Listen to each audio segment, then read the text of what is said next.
It's Friday! What's happening, Mzansi, you beautiful souls? Yes, we brought all the energy, and I brought a good looker here with me too. How you doing this morning? Talking about me, I'm so good. I'm so glad the weekend is finally here. Yes. And let me tell you, today we have a smile on our face because we're celebrating Freedom Day, we're celebrating the long weekend, and we're celebrating lots of jazzy feels. Yeah, we are indeed. Now listen up, before we do anything, we're going to be honoring 31 years of South African democracy as we gear up for Freedom Day, which is a time to reflect, to remember, and to celebrate. And I mean, come on, what better way to mark this moment than through music? I would 100% agree with that. So we take a closer look at the Cape Town International Jazz Festival. It is a star-studded return, and we welcome the incomparable Hunduduzo Makhathini. Incredible, who joins us ahead of his performance that promises to be as spiritually moving as it is musically powerful, and I personally cannot wait for his performance. Absolutely. Doesn't matter what religion you are, you will be lifted up. Your spirit will love this.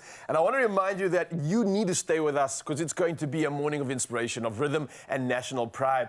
And yes, the Cape Town International Jazz Festival is literally almost here. 25th to 26th of April. That's today, Mzansi. 25th is today. So if you haven't got your tickets, hello, where have you been? Go get them now and go start this weekend off like no other. And I think that's what the conversation's about this morning. Yeah? Absolutely. Well, let's get straight into it. We have to greet you first and foremost. Good morning, Mzansi. Another long weekend? Absolutely. So the question here is, we don't mind if we do. Obviously, we're loving these long weekends. But how will you be spending it? Are you going to be heading over to a road trip? Will you be relaxing or doing something spontaneous? Let us know via voice notes. The number's 063 036 9648. And don't forget to use the hashtag Expresso Show. And of course, if you've got some pictures, send them through as well. Maybe you've got a picture of your car boot packed up with all the good stuff. For me, I'm just going to be chilling this weekend. I've been on my adventures, and I've got some adventures planned for the end of this month. So we're just going to chill, hopefully get some breath and take advantage of nature. But I want to know about you, Mzansi. Voice notes, pictures, planners. We want to see it. And before we even do, let's give you something back to talk about. And here's the official duties commencing. Chris is standing by with the latest. And let's start with some news headlines.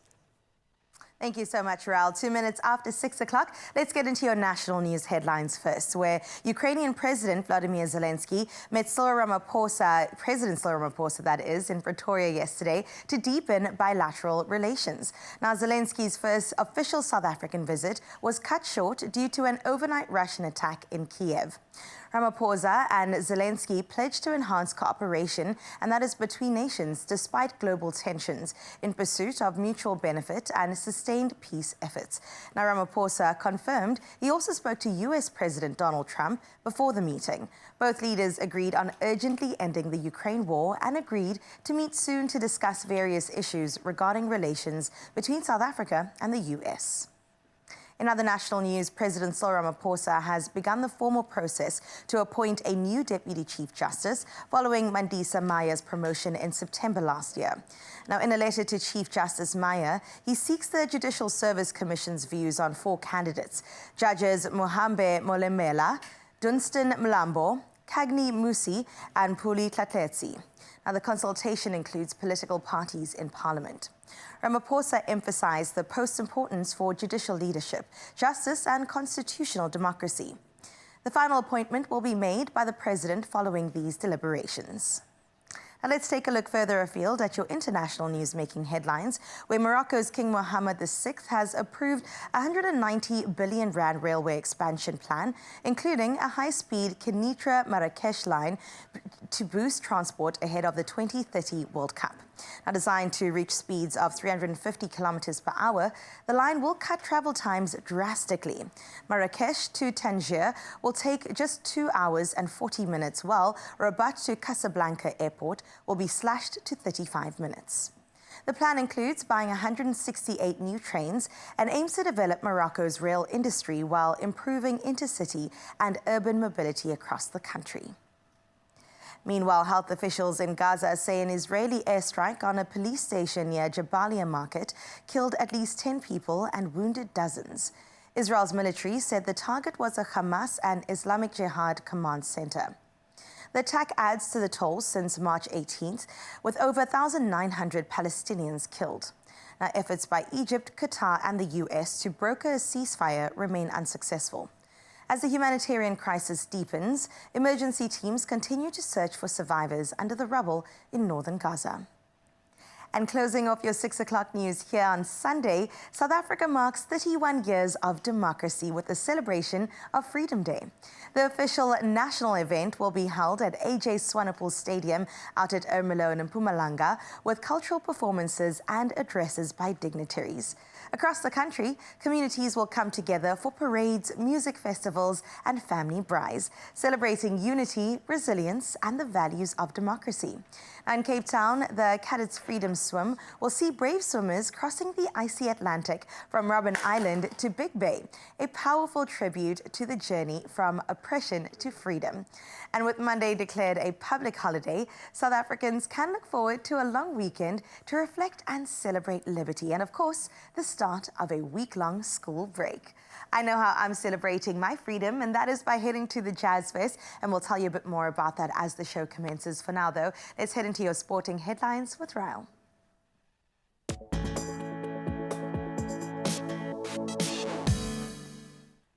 Thank you so much, Carissa. Yes, let's dive into all things sport right now, and starting off with football. Now, Jamie Vardy will be leaving Leicester City at the end of the season, and that'll be ending a remarkable 13-year spell. Now, signed from non-league Fleetwood in 2012, Vardy became a club icon, scoring 198 goals and famously leading the Foxes to their fairy tale 2015-2016 Premier League title. Now, despite another relegation this season, the 38-year-old exits as Leicester's greatest modern player, still chasing a 200-goal milestone with 5 games left. Well, let's move to the world of tennis, and Carlos Alcaraz withdrew from the Madrid Open with a thigh injury sustained during his Barcelona Open final, and that was his loss to Holger Rune. Now, the world number 3 is focusing on recovery for the French Open, which is set to start in late May. Now, despite missing Madrid, Alcaraz remains hopeful about competing in Rome ahead of the Roland Garros. Well, we'll move to cricket right now, and Josh Hazlewood's 4 for 33 led Royal Challengers Bengaluru to a thrilling 11-run win over Rajasthan Royals in the IPL. Now, Virat Kohli struck 70 runs, while Dhruv Jural's late 47 threatened a heist, but Hazlewood's death over composure sealed it. Now, Royal Challengers Bengaluru now top the table as Rajasthan's playoffs hopes continue to fade.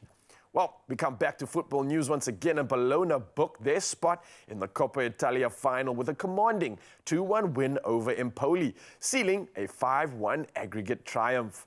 Now, Giovanni Fabian opened the scoring early, and then we had Victor Kovalenko hitting back, but Bologna stayed in control with Tij Dalinga's late header wrapping up a confident semi-final performance. Well, that's all I have for you in the world of sport, but it looks like Robbie Gillette just stepped in the building. That means we get to chat ruggers, but before we do, let's dive into the world of weather.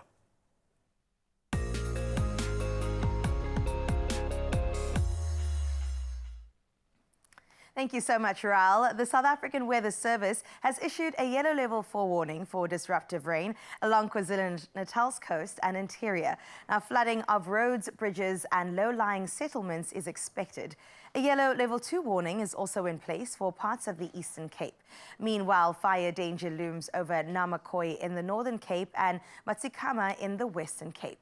With the Vaal Dam over 113% and Bloemhof at 107%, the Department of Water and Sanitation has opened a 6th sluice gate at Vaal and increased outflows at Bloemhof. Now, downstream flooding is likely as riverbanks are overtopped in flood-prone areas.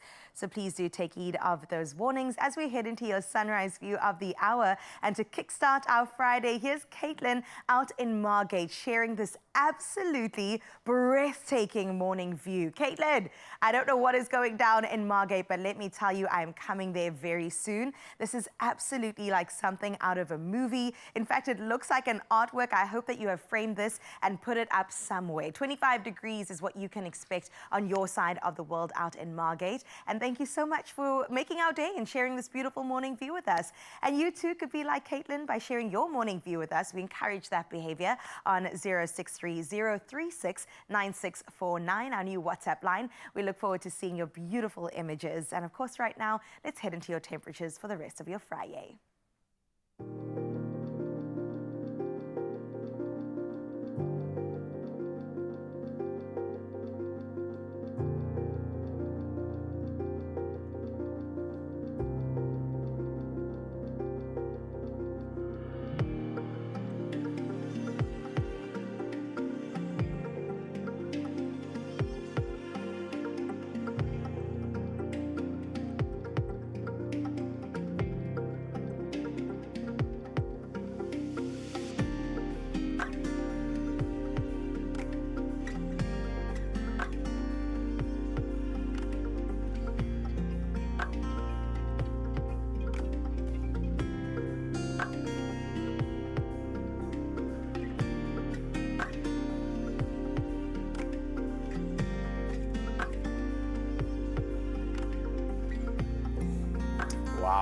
Wow. Wow. Margate's looking good, eh? Oh my So goodness. good. I want to add Look that at to my list this weekend. I could see myself in a lovely young Speedo just on that pool, right there, just chilling. Robbie, would you join me, bro? I would, but I could also see you in it as well. Maybe from afar. Maybe I'd join you from the rocks. You know?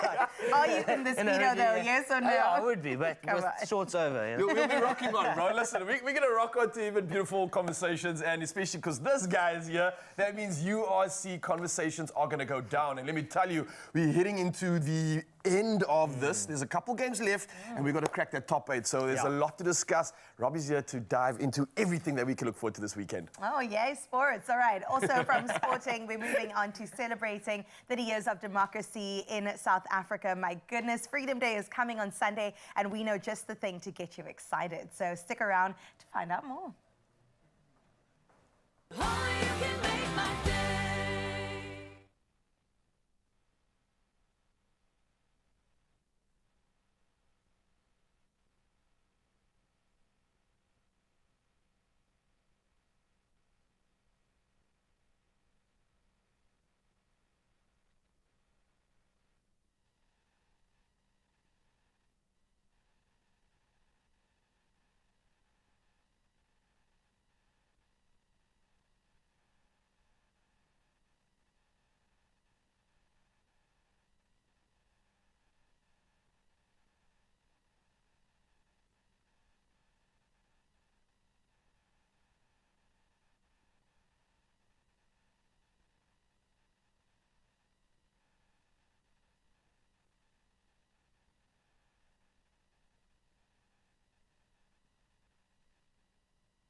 It's my feel-good breakfast show.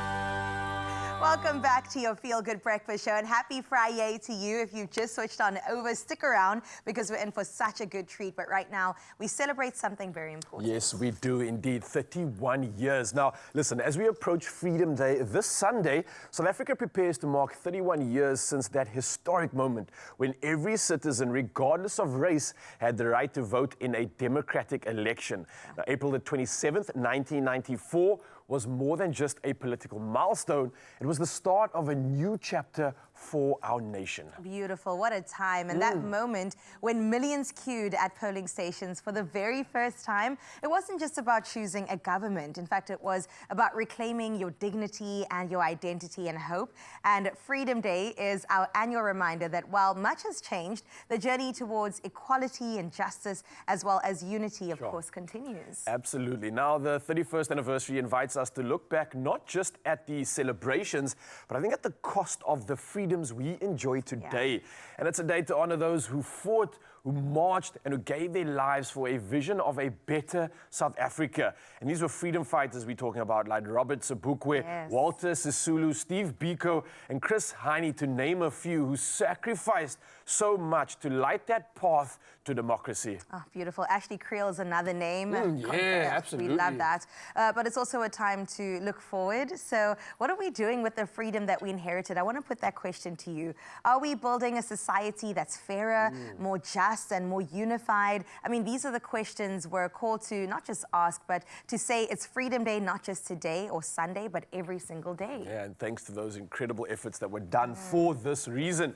Now, listen, for many, I think Freedom Day is a chance to reconnect with family, with your community, and with the ideals that shaped our democracy. So whether it's through storytelling, activism, or simply spending time with loved ones, it's a day to reflect and recommit. And I think I'm going to go do exactly that, because it's heavy when you think about what's been done to allow us to get to this point. Carissa, I'm going to need a moment. Go ahead. Thank you. You're allowed. I'll Thank give you that so to you much. just because it is Freedom Day, and 31 years is what we are celebrating. So as we prepare to celebrate Freedom Day this Sunday, let's remember the journey that brought us here and the work that, of course, still lies ahead for both you and I. Our democracy is 31 years young, and its future does depend on all of us. It lies on our shoulders. So let's honor the past and engage in the present, and also build a future where freedom truly means opportunity and, of course, justice for each and every person. So happy Freedom Day, Mzansi. We wish you a beautiful one. And it just makes me think, while I sit here and reflect, about how sport in our country especially has been such a powerful force to unify us as a nation, to make us believe in something that was once unbelievable. It breaks barriers, it builds bridges, and I think this is a chance for us to reflect on the spirit of South Africa, especially how beautifully it's embodied in sport. And we're going to do exactly that. We've got literally 3 rounds left in the Vodacom URC, and the battle for the top 8 finish is reaching a boiling point now. South Africa's 4 teams are pushing hard to finish strong. Every point matters from this moment on, and the question really is, who will hold their nerve and secure the wins needed to keep their playoff hopes alive? Now, the man of the hour, Robbie Gillette in the building, our rugby content creator, our family member, and the man is going to join me on that rock with a speedo. Yeah. He's in the studio right now. Robbie, how are we doing this morning, bro? Well, and you, I'm looking forward to that. Catch a tan and get rid of the farmer's tan. It's going to be a goodie. Hope you can celebrate South African wins at that as well. Hopefully. And I was looking at the table. It's looking tight, bro. Let's dive straight into what's starting off with a Bulls task against Glasgow. Yeah. This is big. There's a lot of key areas they're going to need to look at. Obviously, the Bulls are doing incredibly well, but Glasgow is sitting like very much on top of that log. I think it's sitting in second place at the moment. Yeah. Bulls are third. Woo, so for me, this is game a of the big one. weekend. Game of the weekend, 4 points separate them. Especially Glasgow at home is such a tough side. They are missing, I think, Sione Tuipulotu is obviously a big loss for them. But look, if the Bulls want to win a game and show that they can win a championship, it's this game. Especially given the fact that last year in the final, Glasgow beat them at home. Yeah, in that was a tough one to deal with.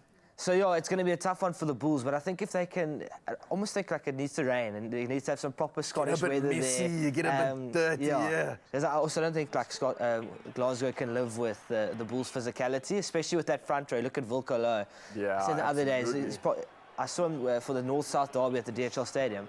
He's by far the biggest human being I've ever seen. I've never seen anyone wide. He's built like a fridge. Like, imagine that guy. I think it's like 140-odd kilos, running at you, scrumming. And then, of course, that loose trio with Cam Hanekom, Marcel Couture. I think he's been having a great season. Those guys are going to be crucial. So, it's an interesting game of the weekend for me. And if the Bulls can do this, I'll put money on them for it. Bro, it's a proper big one. I needed to get those diets, though, on how these lads are looking this morning. The training programs. I'm tasking you, bro. I need you to report back to us. Lions Lions, though, on a very Yeah. different trajectory. They need to step things up. They're going up against Connacht this weekend. Yeah. I think they need to turn things around. Their form, I don't know, bro. It's not looking amazing. 5 losses on the bounce. And we still talk about this week on week. They have the players, Yeah. they have the sort of names on paper, Yeah. but it's just not producing. You're right. I'm going to say to Graham on Monday that, you know, previously it was, oh, the Lions, they've done nicely. It's like they don't have a great... Now it's like they've got Springboks. They've got a good team, you know, so Yeah. it's no longer that excuse. And Connacht surprised the Stormers last weekend. I must be very Yeah, honest they with you. did. Like, in the week, They I brought it think to us. the whole sort of vibe was like, you know, like the Stormers will pump Connacht, and then on attack they look so good. The Lions need to start well, Raul. They, Get that momentum yeah, going, yeah. They haven't started well. Like Benetton blew them away in the first half last week, and they paid for it. They paid. They couldn't get back into the game.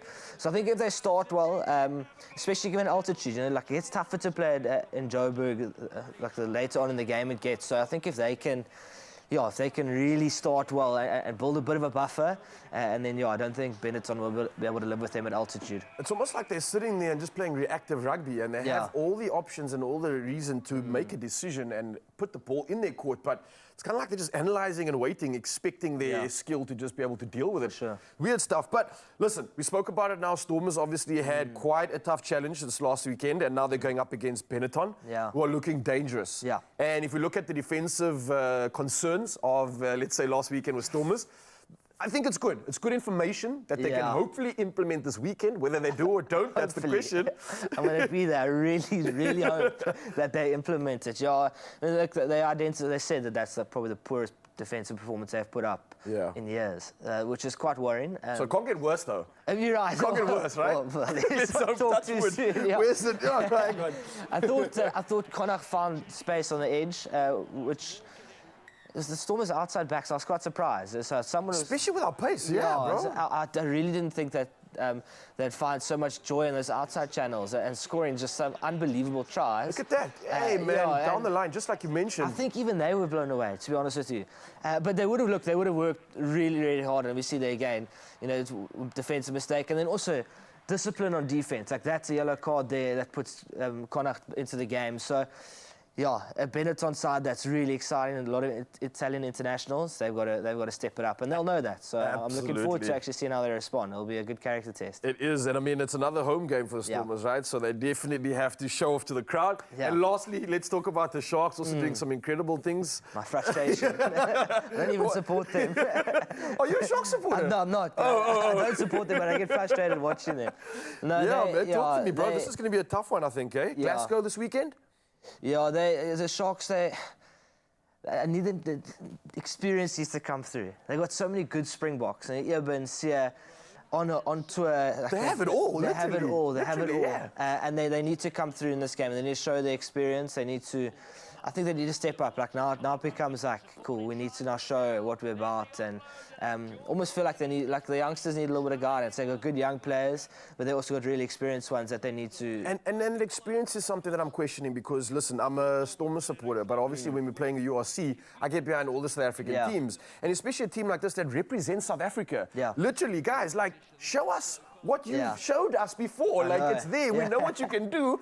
Why are you not just doing it? You know what I mean? That's the frustration. I feel that frustration, Thank you. bro. It's like just me. It's like, are you guys just trying to buy time here? Like, what's the deal? And the thing is, actually, they haven't had a terrible season. Like they're sitting pretty. They're sitting like on the log. fourth or fifth on the So it's one of those things where it's like, you know, like they just need to put a complete performance together. Now that'll be really happy if they can do it this weekend away from home against Ulster.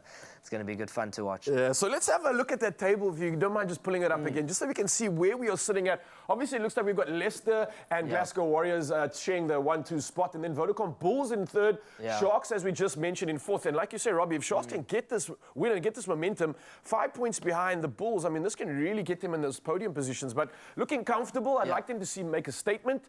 And then, obviously, I know you might not be able to see it on the screen, but the Stormers just sitting in eighth. Which is why that Benetton game is such a big game. You look at it, it's 40 points for the Stormers. Yeah. Benetton's sitting on 41.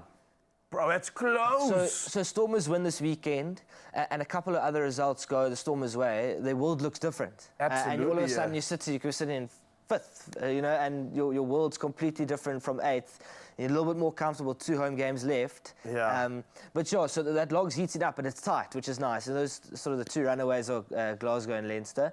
But yeah, the rest of it's all to play for. All right, we're going to play for this weekend. Robbie, thank you so much again for giving us all the hype. This is going to be a weekend to look forward to. And I can't thank you enough, Robbie, for giving us the cues. Carissa, what's happening, though? What else can we expect? Because it's just getting started, and I'm feeling like the weekend's already here.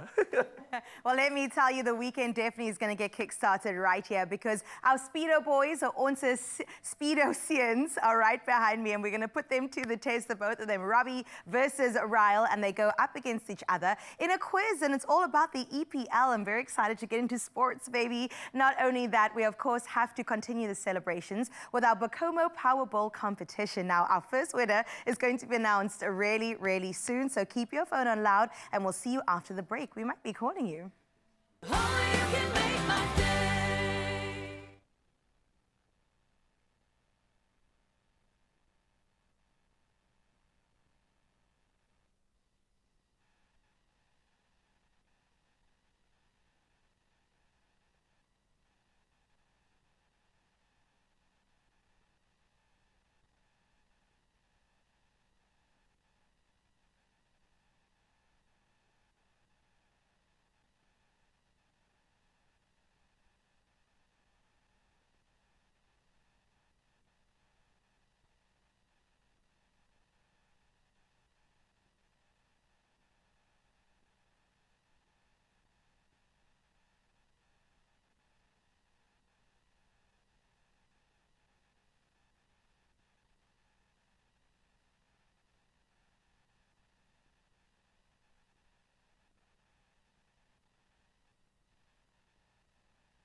It's my feel-good breakfast show.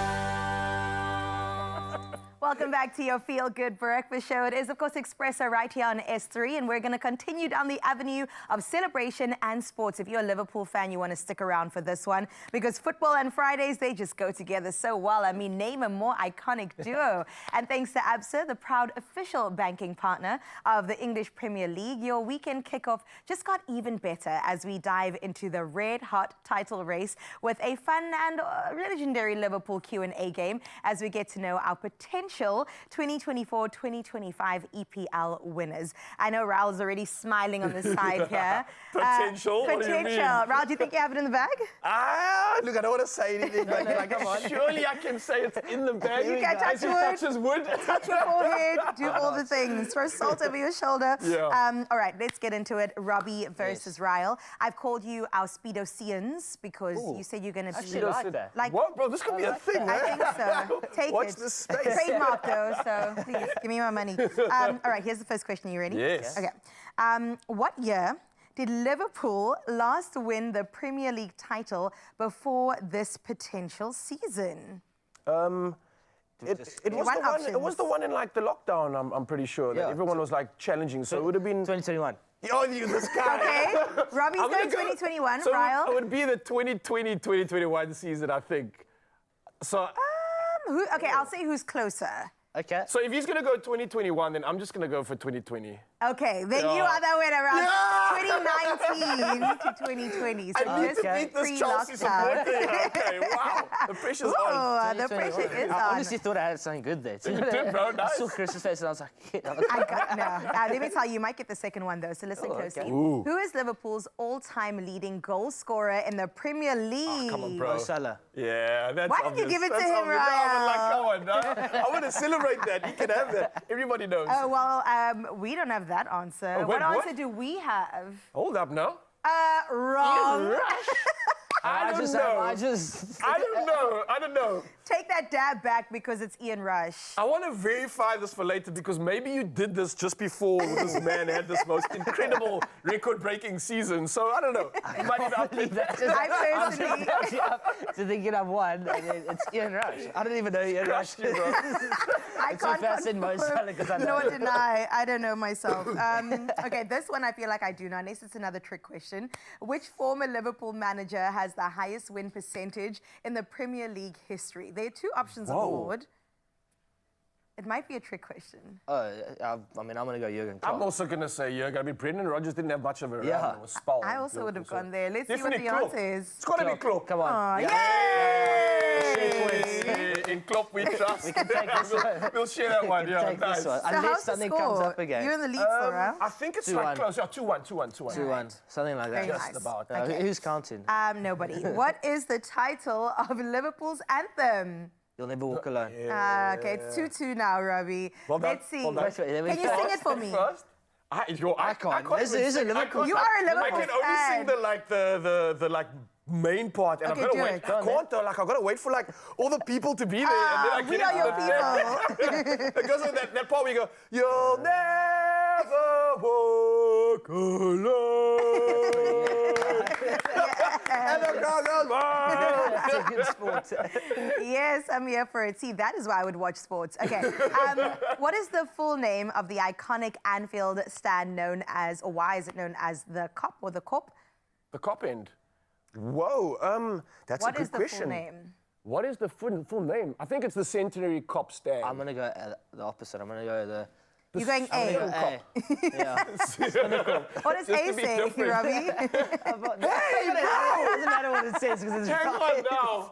I've never heard that ever, bro. It's beyond cop. I'm Robbie's an like, me embarrassed neither. Liverpool fan right here. I'm sorry to all my Liverpool Just brothers and a Chelsea sisters. fan. Just to make it work. And Okay. Stag as well. Here's a bonus question, winner takes all. Oh, gosh, slip up, Ralph. How many points does Liverpool need to win the 2024-2025 EPL season in the match against Tottenham this Sunday? One. Let's see what the answer is. It's gotta be 1 point. It has been proven. Robbie The gave it biggest to me. You knew the Liverpool answer. fan. You said it in the beginning, so I was like, I'm not going to take this on. Thank you. Such a gentleman, bro. I appreciate you. Absolutely love it. Soccer's not really your forte, is it? Not really, no. Not really. You're more of a But rugby. when Chelsea's winning, I'm a big soccer fan. And how often Not does that watching- happen? He hasn't watched the season, basically. Hasn't been a while. Hasn't been a good time for you. Well, our number one Liverpool supporters here. Yes, Raul will never walk alone because he's got all of us behind him. And a huge shout out to ABSA, your go-to team off the pitch for bringing football and Fridays together like never before. Now, whether the Reds bring it home or the title race goes down to the wire, we'll be here for the top bin finish for sure. So we'll see you at Anfield on Sunday. See you at the Steel Cop.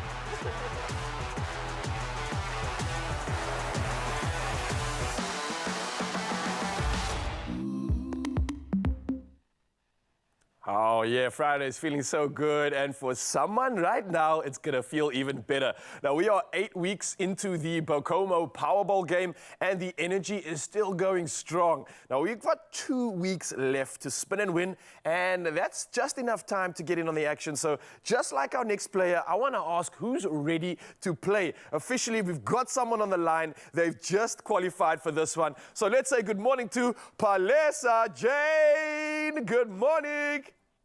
Good morning, Say. How are you? I am incredible, and how are you? I'm fine, thanks.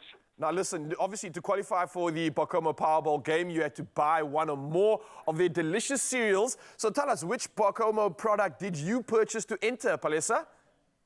With Big Say. Sorry, can you say that again? I missed you. Wheat bix. Oh, Wheat Bix. That is my Yes. favorite. How do you have your Wheat Bix? Because we have so many arguments here. Some people have it with cold milk, with warm, with sugar on top. How do you like yours? With warm milk. Ah, nice. That sounds amazing. It sounds like something that will comfort you for this long weekend. So, listen, this is how it works, right? On our Powerball board, we have 6 bowls, each marked with a letter, which spells Bokomo. And Palesa, all you got to do is choose one of these letters, and that's going to reveal an exciting prize. Makes sense, right? You ready? Yes. All right, so we've got 6 letters to choose from. Bokomo. Which one is it going to be, Palesa? O. Which O? Is it the one in the top row, or bottom left, or bottom right? Okay, one on the bottom. Bottom left or bottom right? Bottom left. Bottom left. The bottom left O is about to be revealed by our glamorous Lucianus. Can you please reveal what is behind the letter O on the bottom left? Palesa, officially, you have won. Boom, boom, boom. A year supply of Bokomo cereal. Yes, Palesa, how are you feeling? I'm feeling very happy, say I'm so happy. Oh, man, I'm feeling like this year of breakfast is going to wake you up every morning. You're going to be sprightly. You're going to be full of energy. And I'm hoping that it carries on for the entire weekend. So congratulations and thank you for being a part of this one. Thank you, sir. Have a beautiful weekend, Palesa. I hope it's a long one, too. Bye. Are you just a quick one before you go. Are you got anything planned for the long weekend? Sorry? Have you got anything planned for your long weekend? No. Okay, well, now you can just celebrate the fact that you are a winner of our Bokomo Powerball game. So congratulations, Palesa, and thank you for being a part of this one. That's how we do it on Friday, Mzansi. And listen, there's one bowl down and a prize revealed, but we are just getting started. So there are still 2 more callers who are in the running for something special from Bokomo. And all you got to do is stay tuned for more. My goodness, so exciting, and congratulations again goes out to Palesa. But listen, the celebration doesn't end there. No, it's a Friday, so that only means that we've got to bring in the big guns, all right? I'm talking about the Cape Town International Jazz Fest, and we're definitely going to be talking about not only the organizers, but also the stars behind the festival. It's going to be so exciting. That chat awaits for you on the other side of this. And also, we celebrate Woolworths, our family once again, who has walked away with 85 dairy awards this year. So we can't wait to tell you a little bit more about the details, from cheese to desserts and beyond. It awaits for you on the other side of this. Only you can make my day.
It's my feel-good breakfast show.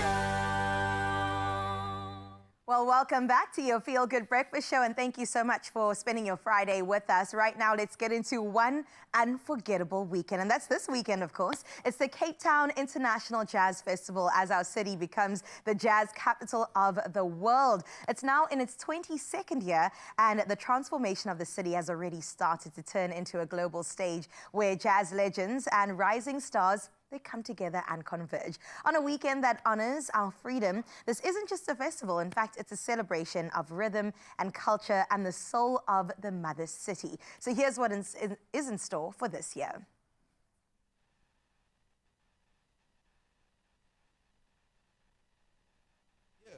We built a stage for the world where jazz found its home in Cape Town, where Africa's grandest gathering was born.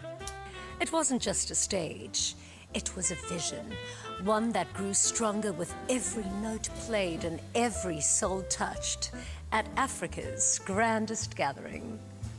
From these humble beginnings, we created a legacy of music, connection, community, and celebration. And now we honor the past as we carry the legacy into tomorrow, keeping Africa's grandest gathering alive for generations to come. In Cape Town, the world's #1 city, this is the Cape Town International Jazz Festival, where legacy meets tomorrow.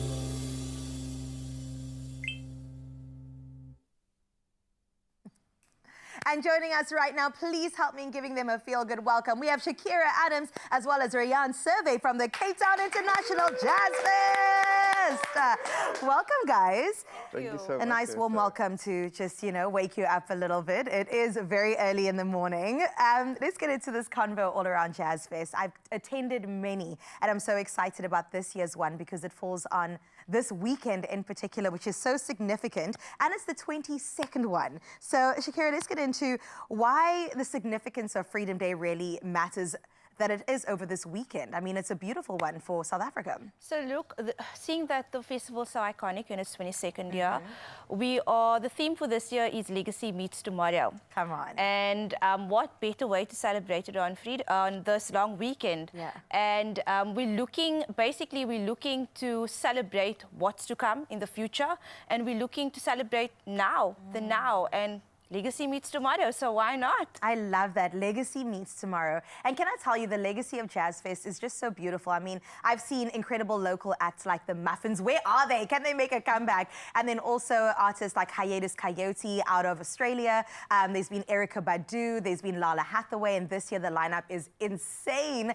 You guys just really seem to step it up year after year. And it really speaks to the relevance and being, on the pulse. So tell me a bit more about how you maintain 22 years in the jazz scene. So we have a phenomenal woman called Lindsay Roder. She's responsible for our talent. And like I always tell everyone, we do research actually by a company called Cheese in the Northwest. And they do a survey based on what people would like to see in the upcoming years to come. And that's how she bases her bookings on what the survey actually says. So, yeah. I'm excited, and this is going to be something else, isn't it? So let's talk about it. I mean, the theme you've already touched on, which is so beautiful. What is so different about this year? I think what makes the Jazz Festival so great is really the fact that we're bringing together African artists, and predominantly South African, but alongside the international artists as well. This year we have Masego, we have Ari Lennox, and the platform for those artists to play alongside the African artists is what we're so excited about, and that's what makes it so special. The fact that we've got American, European, Chinese sometimes potentially in the future as well.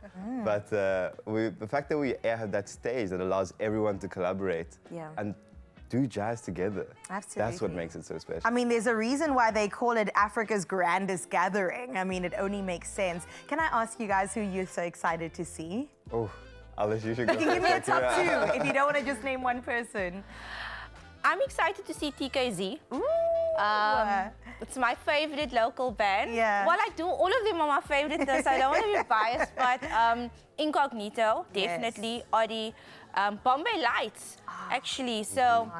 They're a couple. But they're a couple. All of them, actually, but mostly TKZ. I actually went to free concert last night to go and see them. And because how was it's been a while.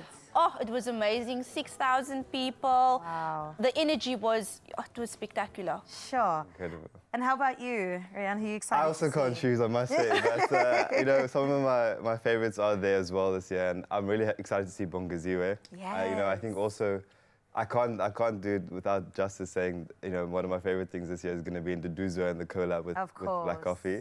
I think that's something that is going to be uniquely jazz, and that I'm really excited for. And then, of course, we've got Benjamin Jafta coming, who was unbelievable last year. So good. And it's great that Nduduzo's in studio. We get to see him a little bit later. So, yes, Feel Good fam, you have something to look forward to. But another one of my favorites that I'm looking forward to tomorrow is seeing not only King Tao, but also seeing Lyra. She's made a comeback. Yes. And I've been seeing her posts also on social media, singing to us, just giving us a tidbit and a taste of what it's all about. I mean, What does it mean to the festival to bring her back in this type of way?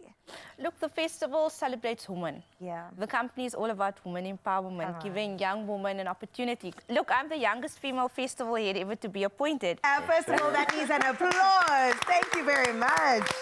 Yes. And we're excited to have Leader back because, like you said, what a comeback. Yeah. I'm excited to see her. Honestly, this is the first, I think, big stage that she's going to step on since 2022. Yes. And she's going to make us feel so good. Come on, we are the Feel Good family after all. What can festival goers look forward to experiencing? I know yesterday they got a taste with the free concert, but today and tomorrow it all goes down. Yeah.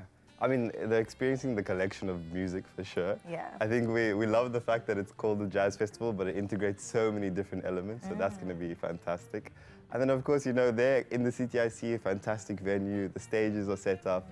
There's a little bit of everything as well, which I love. You know, if you want to go to Kippies and experience the big, raw music at its most, or you want to go and have a more sit down and have a bit more intimate experience with the jazz, everything's there.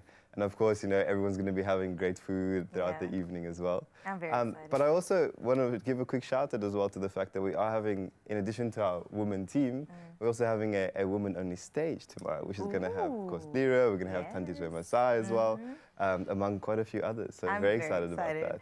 Well, I tell you how excited I am. I already have my outfit sorted. I went to go saw something to look good because you know what I said? I want to actually, that blue dress in particular, I want to wear it for the girlies. I'm coming to the stage. I want to be pulled onto stage by somebody and I thought, what is going to actually draw their attention? So I'm so excited. Have you guys got your outfit sorted? Are you that type of person? I feel like you're a fashionista.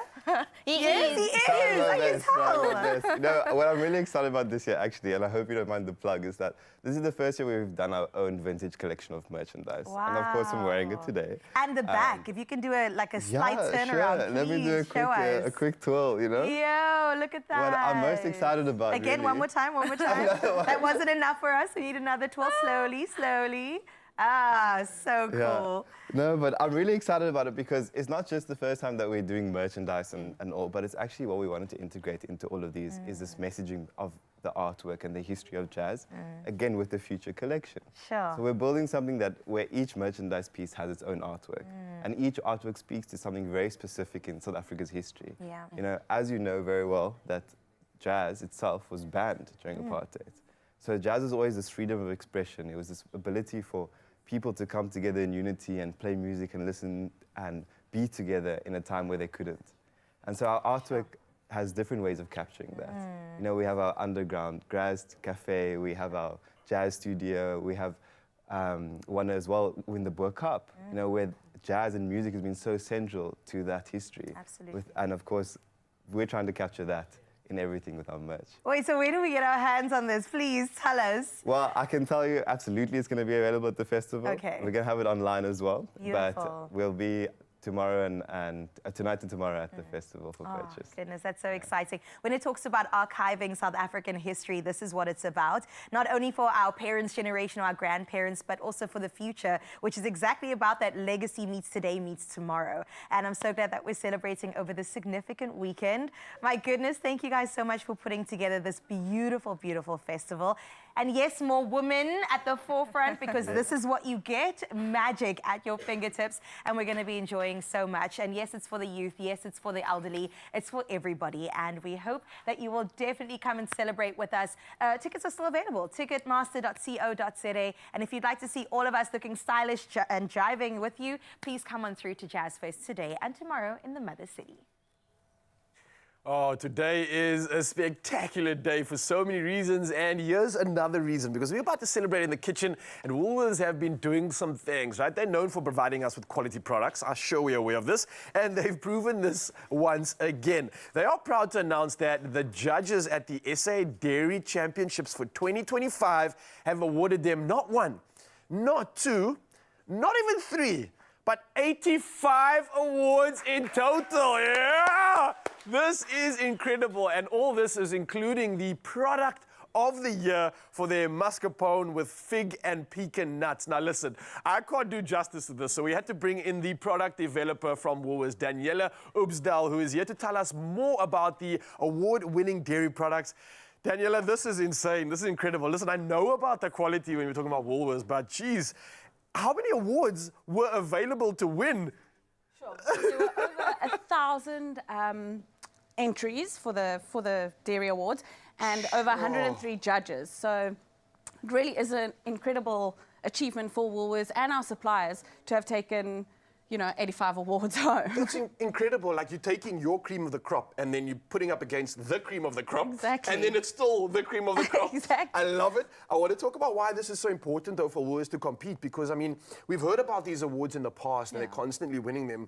Why even compete in the first place? Why be a part of this? So I think what's important, it was my first time actually at the Dairy Awards this year. What? Congratulations. What a debut. and it's such an experience because you're in this room filled with like the expertise and the passion of everyone that's in the industry. And it's important for Woolworths to be part of that. We're benchmarking the quality of our product against the best of the best. And we really showed up, which I think we can be really, really proud of. So that's like a lot of pressure on you because, I mean, as a product developer, you need to develop this product to that stature. What exactly goes into that? So I think, there's a team behind it. It's Woolworths working very closely with our suppliers and having that shared vision of what is expected in a quality product. And that is sourcing the best ingredients, working closely, going through trials after trial to really come up with the absolute best before we put it on shelf. And we're always looking for what is the new exciting thing to give to our customer. And that's exceptional dairy that's made with care. Exceptional, I think, is an understatement. When you go to a competition like that with over 1,000 entries, like you mentioned, and then one of your products is an absolute all-out winner, product of the year. We're talking about this incredible one over here. It's the mascarpone with fig and pecan nuts. Wow, and how? How did you get into even putting this product together? And was it like unanimous? Did everybody, could they not deny the win? I think that's what makes it so special, is because it's 103 judges and it's coming together. I mean, it's across every category that this then stood out. And I have to give credit where credit is due. This is a team that's behind this, you know, and it's handmade. They pipe the mascarpone in at the bottom. They fill it perfectly with the little figs then in the center, and then they top it with this crunchy pecan nut just to round it off, and it just is this delicious, creamy amazingness. I think just taste it. I was going to say, you can't speak words like that and not allow us to taste this. Can we please tuck into this? I'm going to maybe even prepare another plate for Carissa because she's going to be quite upset if I don't bring her in on this one. There's enough to go around. She might even want to join in on us right now because I can see on the side just staring at all of this, being like, award-winning, I want some of that. Carissa, I know you're standing there all jealous. Let's get involved in I will this. say cheese is like my love language. Right? It's my favorite thing. Can I introduce you to the product of the year? Please Mascarpone, do. it's the fig and pecan nut infused. This one has been piped together. They don't just put it in the packaging. Handcrafted right here. My goodness. Are you ready for this? I don't think I'm ready for I'm this. going to join you because I can't not. So you got a spoon Do we over do there? it with the cracker or like on its own? I think try it a little bit on its own. Okay. Try it with a cracker. And I even got the biggest piece. Make sure you got some A little fig bit in of it. You've got to everything. get like the whole little delicious one bite, you know? Excuse me, Mzansi, for using my fingers here, but I just wanted to make this. So, let's And a talk bit of about nuts the as well. Exactly. Healthy. It is Fruit, healthy. nuts, It high is protein, healthy. all of it. My goodness gracious me. The creaminess, the fluffiness, the airiness. Are we talking about a cake or cheese here? Like, what is this even? It's It's a little happiness. sweet. Yeah. So The that cheese isn't sweet, but yes, the fig and then fig it brings adds to it. Oh my goodness. Wow. I could just like lay on a bed of this and just like enjoy life It's like a forever. cloud in your mouth, It's like a actually. cloud. I feel like the Aladdin made this when he was trying to put his carpet together. I think this was part of the This ingredients. is the material. I clearly can understand how well this would work if you had it on its own, if you paired it with anything, actually, for that matter. This is really, really, It's good, eh? You know what I call it? It's a girl dinner. This is peak girl dinner. All right, listen, while we're at it, obviously we've just literally went to the top of the bar right now.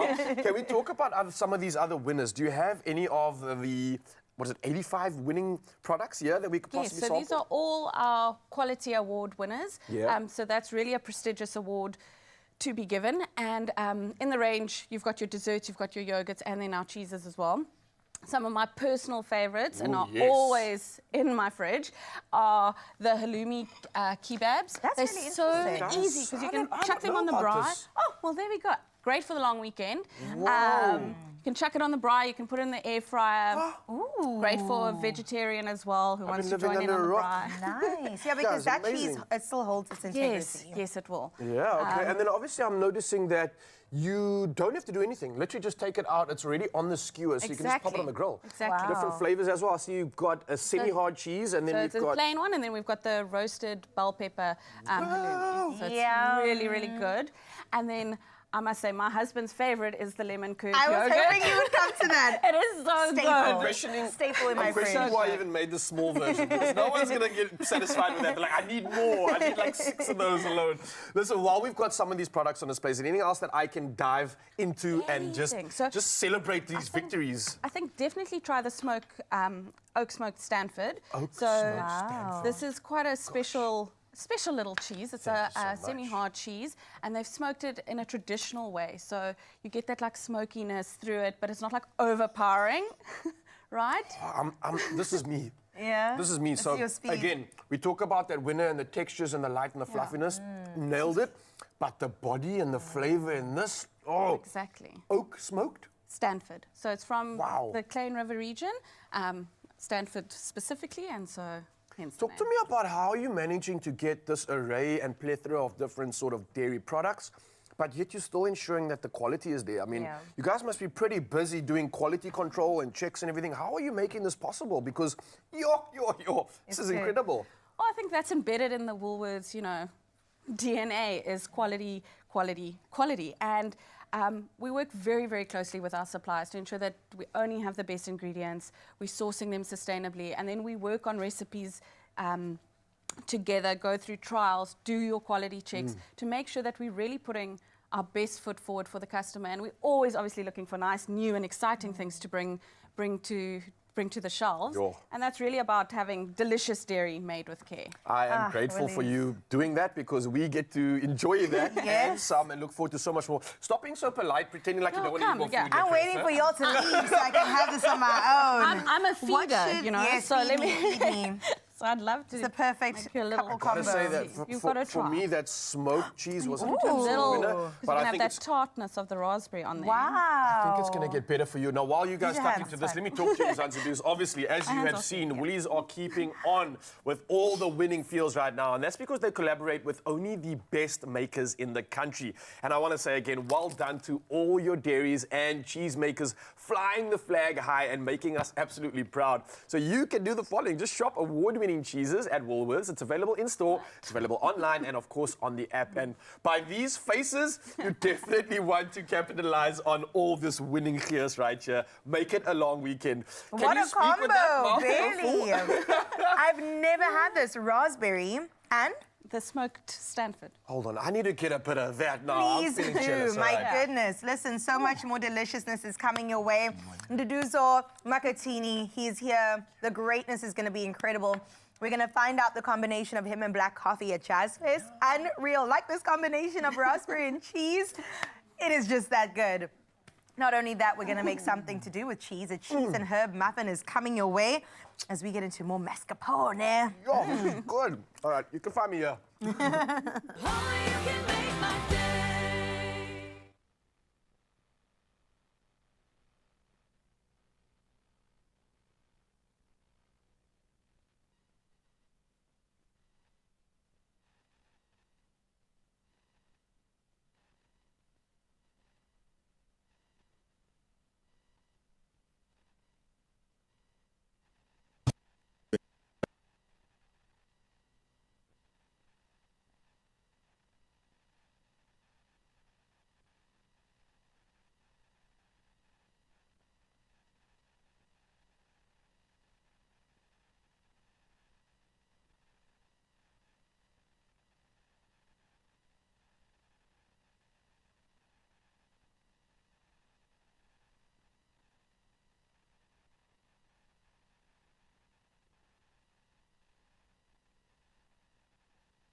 It's my feel-good breakfast show. Welcome back to your Feel Good Breakfast Show. A delicious first hour has wrapped up, and listen, we still have 2 more coming your way. Yes, more Jazz Fest and more celebration. But for now, let's hone in on your national news-making headlines, where Finance Minister Enoch Godongwana has scrapped the proposed VAT increase from 15% to 15.5%, which was set for the 1st of May. Now, this follows intense consumer backlash, legal threats, and political pressure. Treasury confirmed the VAT rate will remain unchanged. Instead, the rates and monetary amounts and amendment of Revenue Laws Bill will be introduced soon. Now, Treasury says the decision follows the extensive consultations with political parties and parliamentary recommendations, marking a rare but welcomed government U-turn. In other local news, Ukrainian President Vladimir Zelensky met President Cyril Ramaphosa in Pretoria yesterday to deepen bilateral relations. Now, Zelensky's first South African visit was cut short due to an overnight Russian attack in Kiev. Ramaphosa and Zelensky pledged to enhance cooperation, and that is between their nations, despite global tensions, in pursuit of mutual benefit and sustained peace efforts. Ramaphosa confirmed he also spoke to U.S. President Donald Trump before the meeting. Now, both leaders agreed on urgently ending the Ukraine war and agreed to meet soon to discuss various issues regarding relations between South Africa and the U.S. In your international news-making headlines, a Russian missile and drone strike on Kiev killed 12 people and injured 90 in the year's largest assault on Ukraine's capital. In a rare direct rebuke, Donald Trump told Vladimir Putin to, quote, stop the attacks, calling them poorly timed amid peace talks. Now, while Trump maintains a softer stance towards Putin, he chastised President Zelensky for repeating that Kiev would not recognize Russia's occupation of Crimea. The White House has threatened to abandon its mediation efforts if no progress is made soon. Meanwhile, Morocco's King Mohammed VI has approved a 190 billion rand railway expansion plan, including a high-speed Kenitra-Marrakesh line due to boost transport ahead of the 2030 World Cup. Designed to reach speeds of 350 kilometers per hour, the line will cut travel times drastically. Now, Marrakesh to Tangier will take just 2 hours 40 minutes. Rabat to Casablanca Airport will be slashed to 35 minutes. The plan includes buying 168 new trains and aims to develop Morocco's rail industry while improving intercity and urban mobility across the country. And closing up with more congratulations with Anela Mdoda and Prince Bonalela Ngodla, along with their families, came together this weekend to celebrate an important milestone in their journey. Now, the couple was officially welcomed into each other's families during a beautiful ceremony surrounded by close loved ones. Now, this ceremony marked the successful conclusion of lobola negotiations, with both families looking forward to the next steps in the wedding process. It was a day filled with love, filled with so much laughter and unity, as both families celebrated shared values as well as shared traditions. Sizwe Lomo, the family spokesperson, expressed excitement for the couple's future, wishing them an everlasting union. Absolutely beautiful. We also touched on it on entertainment news this week, and we wish the newly engaged couple and newlywed couple a beautiful way forward on their union. So we leave your news for now. Let's head into your sporting headlines. Here's Raul with the latest.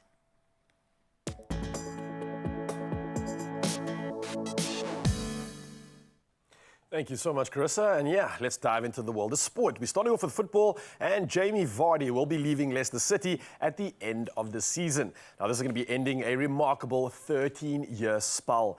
Now, he signed from non-league Fleetwood in 2012, and Vardy became a club icon, scoring 198 goals and famously leading the Foxes to their fairy tale 2015-16 Premier League title. Now, despite another relegation this season, the 38-year-old exits as Leicester's greatest modern player, still chasing a 200-goal milestone with 5 games left. Well, we now move to tennis, and Carlos Alcaraz withdrew from the Madrid Open with a thigh injury sustained during the Barcelona Open final, and that was his loss to Holger Rune. Now, the world number 3 is focusing on recovery for the French Open, which is set to start in late May. Now, despite missing Madrid, Alcaraz remains hopeful about competing in Rome ahead of the Roland Garros. Move to the world of cricket, and Josh Hazlewood's 4 for 33 led Royal Challengers Bengaluru to a thrilling 11-run win over Rajasthan Royals in the IPL. Now, Virat Kohli struck a 70-run innings, while Dhruv Jural's late 47 runs threatened a heist, but Hazlewood's death over composure sealed it. And Royal Challengers Bengaluru now top the table as Rajasthan's playoff hopes continue to fade. Well, moving back to the world of football, and Bologna booked their spot in the Coppa Italia final with a commanding 2-1 win over Empoli.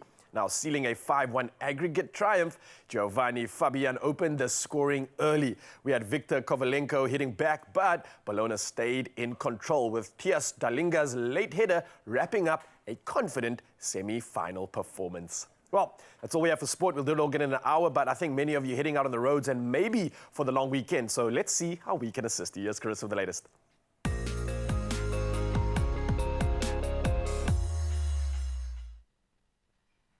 Thank you so much, Raul. Let's check out the roads for the first time this morning. And we touch down first in KZN, where there are reports of widespread flooding, and that is around the south coast between Port Edward and Umkomaas.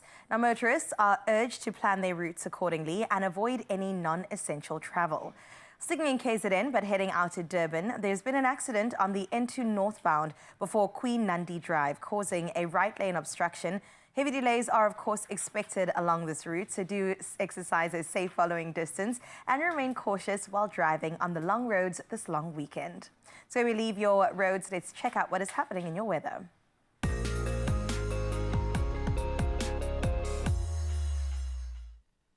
Well, in your weather news, the South African Weather Service has issued a yellow level 4 warning for disruptive rain along KwaZulu-Natal's coast and interior. Flooding of roads, bridges and low-lying settlements is expected.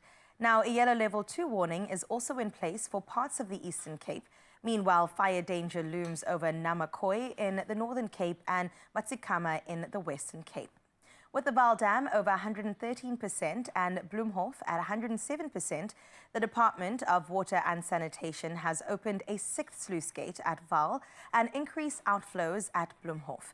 Now, downstream flooding is likely as riverbanks are overtopped in flood-prone areas, so please do take note of all those warnings. For now, though, for your 7 o'clock news, let's head into your sunrise view of the hour. And Mark out in Randburg. My goodness, the city of gold has never looked as good as it does look right now. Mark, thank you so much. I'm hoping that this is an image from your home and not your office at 7 o'clock in the morning. But thank you so much for sharing this gorgeous morning view, as, of course, the sun is saying hello to Johannesburg and the rest of South Africa. 20 degrees is what you can expect in Jersey for today. And for the rest of you, this is a reminder to share your morning view with us on our new number, which is 063-036-9649.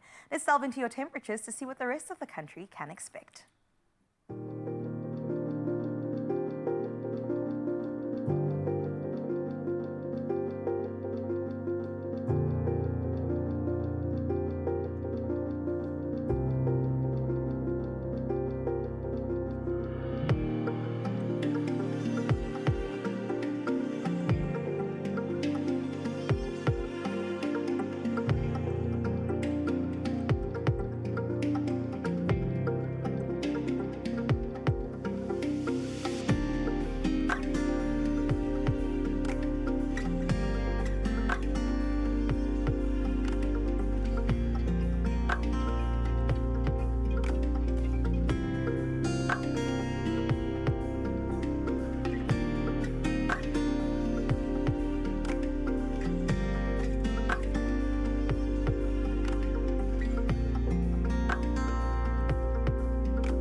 Hey, now can we first talk about that sunrise? Your.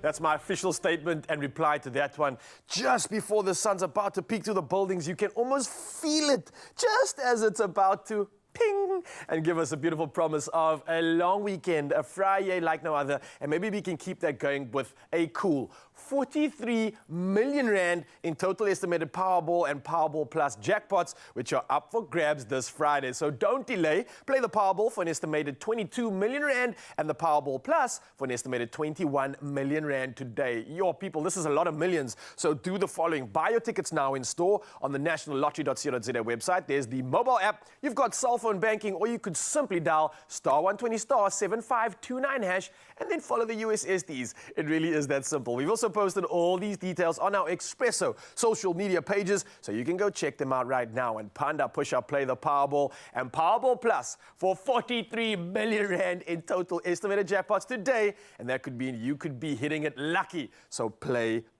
now. Chris, what else can we look forward to on our Friday? Oh, I like the little dance, because yes, it's a Friday indeed. And what we've got to get into is all celebrations to do with Jazz Fest. And we've got none other. Please, can we give him a pre-anticipated feel-good welcome to Nduduzo Makatini? Yes, the king is in the building. We're going to call him the king of jazz for now. It's all right. He can claim it. He can take it. It is his. We're going to get into his conversation and also maybe a performance for you if you behave. Okay, feel good, fam. Not only that, we've got the Bakomo Powerball competition that is still to come. Another winner besides Palesa is going to be called, and we can't wait to see what you're going to get straight on the other side of this.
It's my feel-good breakfast show.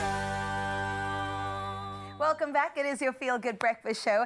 And this morning, yes, we're smiling, not only because we've been celebrating, but for this moment right now, because joining us is internationally acclaimed jazz pianist, composer, and producer Nduduzo Makatini, who promises to deliver a soul-stirring performance at this year's Cape Town International Jazz Festival. And it all goes down this weekend, April 25 and April 26. Absolutely. Now, with a celebrated career spanning multiple awards and groundbreaking albums, albums. Makatini is bringing more than just music. He's bringing spiritual healing to the CTICC stage, and he's also going to be performing alongside global icon DJ Black Coffee as part of their powerful Muye collaboration. So officially, put your hands together for royalty, baby! Makatini. I think we got to do it. Yeah. Just a little one. Just a little one. Thank Okay. Brother, how are you? Yeah. I'm good, man. Thank you so much for having me. This is like one of the best times of the year for me in terms of our African calendar in this festival, and really excited. If jazz was a plant, this would be like springtime. The flowers are blossoming, blooming, radiating. Truly. And we love to see it, see the flowers, enjoy the flowers, give you your flowers. But let's get into Jazz Fest in particular. I know that you've described this as being a spiritual healing, you performing and joining the stage for us to enjoy. So what is it about jazz that is so spiritual, and what do you hope to bring to the crowd with your performance of Black Coffee? Right, so I mean, spirituality and jazz have always been kind of like a unit. They kind of belong together.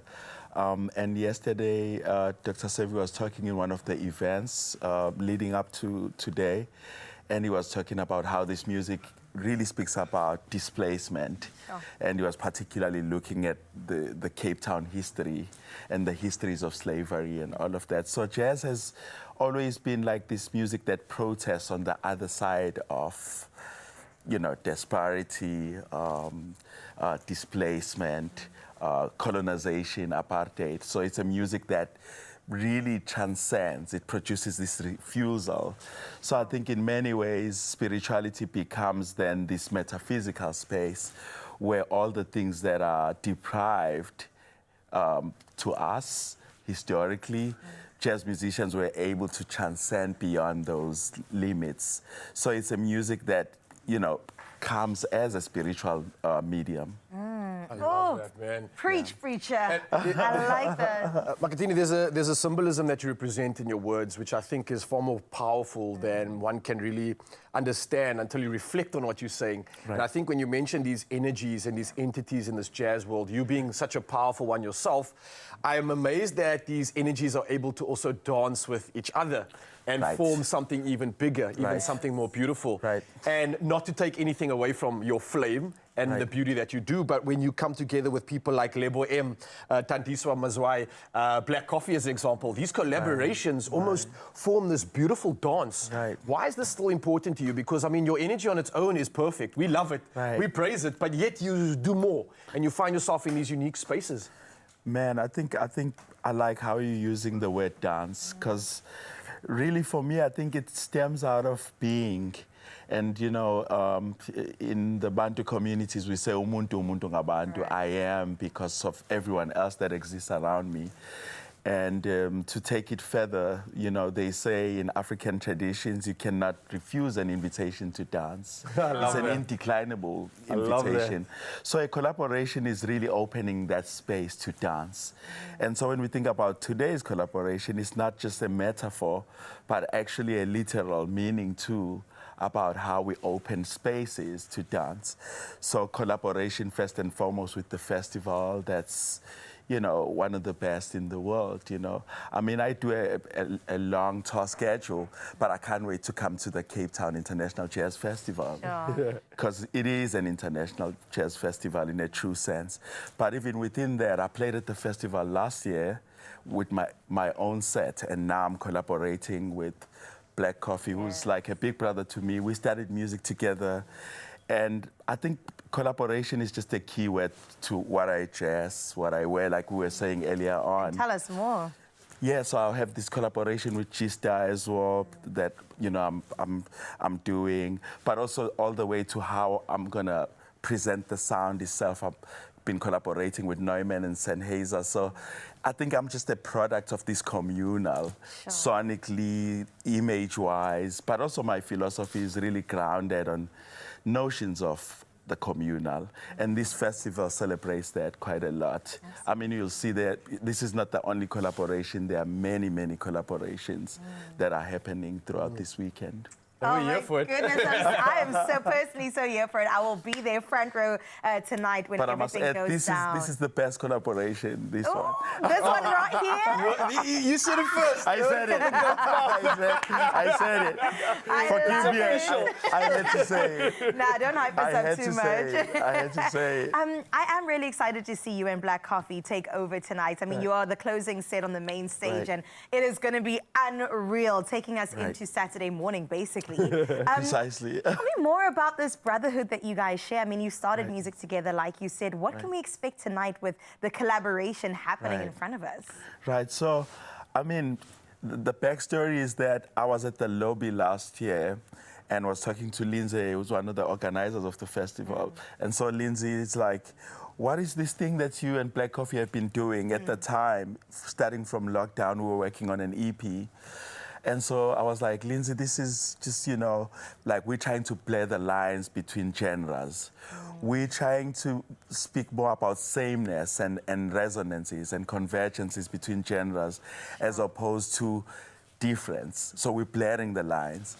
And she was like, would you guys like to present this at the festival? I was like, yeah, but that's just the one part. Then I picked up the phone, I was, bro, would you like to do this? And he was like, yeah. So, I mean, it's coming full circle. And then we had to like now go back to repertoire.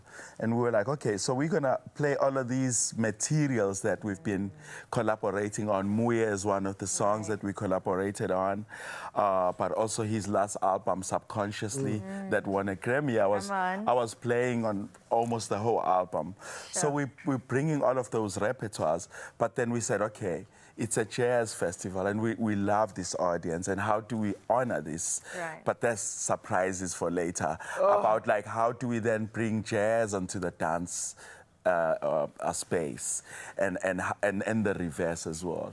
So it's been like a series of things where we did like a concert together, we did a Tiny Desk show together, and leading up to now having all of these different sketches and putting them together. And of course we have great features as well, like Omagugu, Saki, Busi, Mondli, and we have a great horn section from Cape Town. Beautiful. Someone, maybe you've seen Jad, the saxophone player, Steven, the trombone player, and Robin Fassi, who plays trumpet. And also we have Panzula, who's playing percussion. And we have an orchestra made up of UCT, like fourth year, and some graduates from UCT. And so it's really huge. Like, the whole stage will be full. Listen, Makatina, I think everything you're doing just speaks to this feeling of celebration. You're celebrating where you're going, you in the present, where you have come from.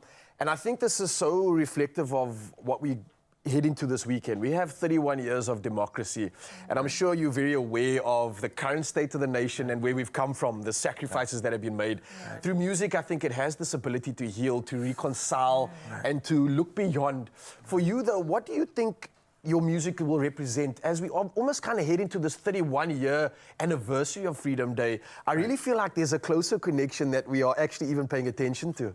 No, it's true, man. I mean, if you think about, for instance, 1976, the Soweto uprising, and you think about the role of music that someone like Abdullah Ibrahim was creating. I mean, at one time, they spoke of Manenberg, the song, which was based on the story of Manenberg. The place was an unofficial anthem in South Africa. So I think there are very specific ways in which songs mark time.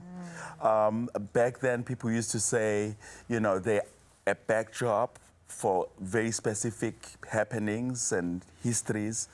But I want to suggest that, you know, these histories are enunciating inside the songs themselves. And so if we think about South Africa, where we are, kind of thinking about layers of catastrophe, slave trade, apartheid, coloniality, and all of that, and coming to democracy, and think about repertoire. So there is a way in which there is an accurate documentation of all of these moments. But it does bring a complexity to it as well. Like we think about 2010, all of these fallism movements, decolonial movements. So sound is a very important part. And all the way to now, where we're really grappling with what does it mean to live in post-colonial moments. And while there are these glimpses of colonial echo that are haunting, and the music then providing us this transcendental space. But also I'm thinking currently in a lot of my work about forgiveness. And it's a subject that in South Africa we didn't quite take seriously in '94 through the Truth and Reconciliation Commission and the politics of such an attempt. So we're really thinking about, we're at a time where we are forced to forgive the unforgivable. And like, I think this is where the only time where we could attempt to forgive the most complex historical violences, and providing sounds that bring healing and hope, but not in abstract ways, but in really concrete ways, like we do at the festival. Healing, Come hope, on. and emancipation. The That's what it's wisdom about.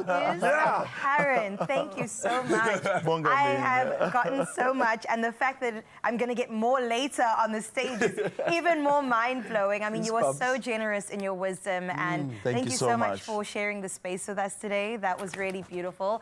And listen, One of my favorite Expresso shows. fam. Say it again. Say it again. Say One it of my again. favorite shows. We're award-winning. I'm just saying. So it only makes sense. We're so excited to have Nduduzo in our midst right now, and we could not leave you waiting or wanting. So if you're not going to go to the Jazz Fest tonight, we've got something so special for you. You did mention it, the Tiny Desk concert, and here's just a taste of what it's going to be like with him and Black Coffee on a stage together. Let's go. Enjoy.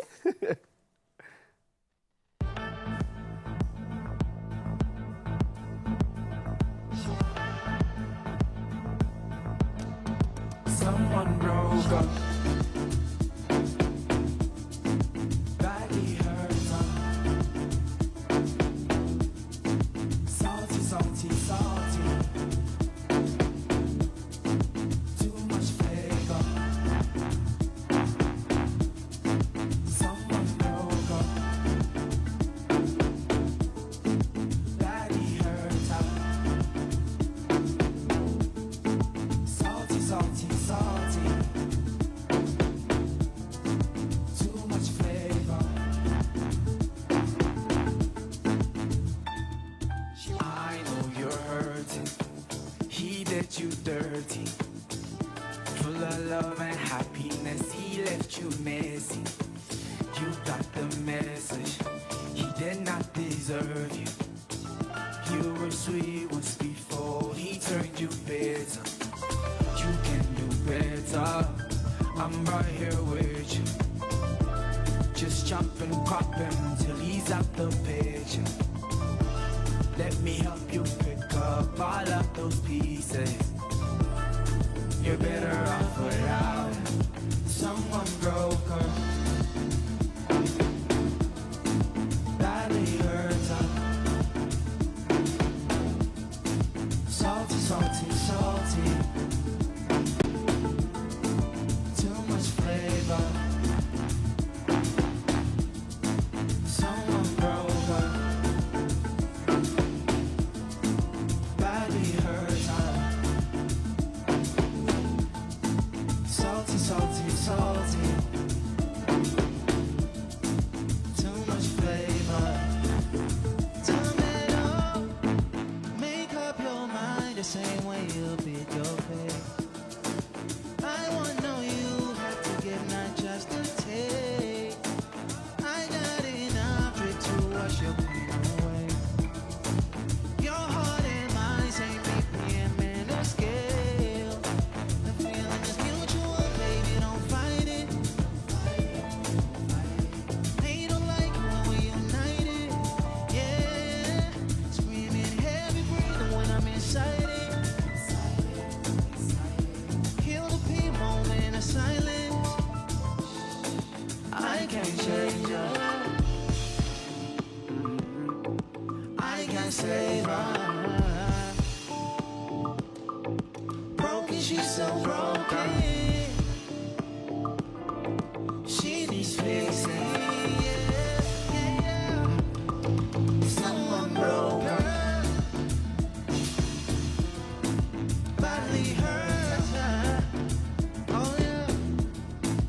Salty, salty, salty. Too much flavor. Yeah. Someone broke her. Yeah. Badly hurt her. Salty, salty, salty. Why you spicy? Why you salty? Oh, come on, you can't not move, you can't not feel, and you can't not experience when it comes in such a beautiful form. Makethini, you have been an energy of note, everything we've needed and asked for and more. I absolutely appreciate you, man. I could Thank say you. the same. Thank you, guys. You know my favorite bit is, look at this. I Look know. at the dress. I got new style. Let's go, let's Come go, let's go. on. I think you and I need to chat. I want to look like this next. But listen, bro, I want to wish you nothing but the best of luck. I know you don't need it. So instead of wishing you luck, I'm just going to wish you the opportunity to share your energy with all those tonight and tomorrow, man. It's just a beautiful time, the perfect moment for it. As we also usher in 31 years of democracy, I couldn't think of a better way to do it. Thank you so much, man. It's truly an honor. I feel really honored by all of this. Thank you. The brothers are hitting up that stage, Black Coffee as well as Nduduzo. It's going to be so much fun. Award winners right there with your award winners right here. Yeah. Speaking about award winners. Hey, we got lots of award-winningness Yeah. happening. The award-winning cheese is going to go into a recipe, and we're going to be making some savory muffins, cheese and herb muffins, just for the occasion. And if you tasted the cheese, then imagine what the muffin's going to be like. Don't go anywhere. We'll see you after this.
It's my feel-good breakfast show.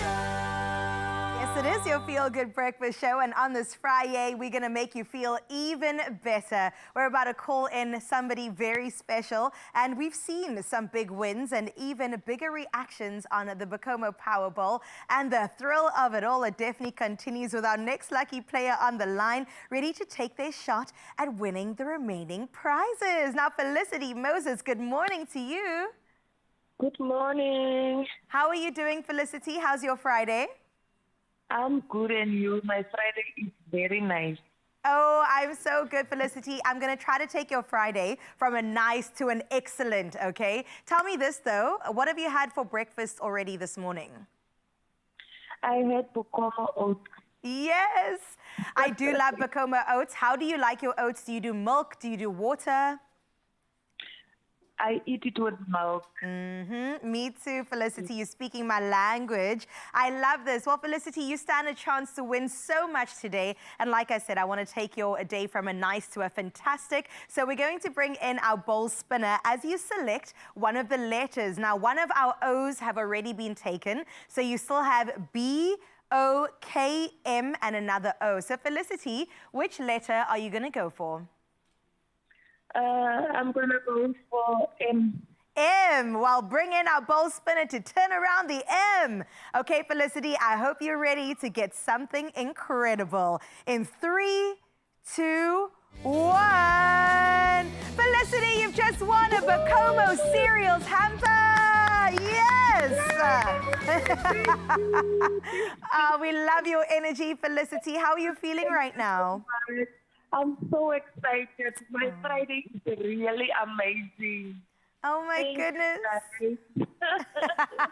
And Oh we my are so goodness. excited for you and with you for that Bacomo cereals hamper. It comes your way very soon, Felicity. And thank you for being part of your Feel Good fam, okay?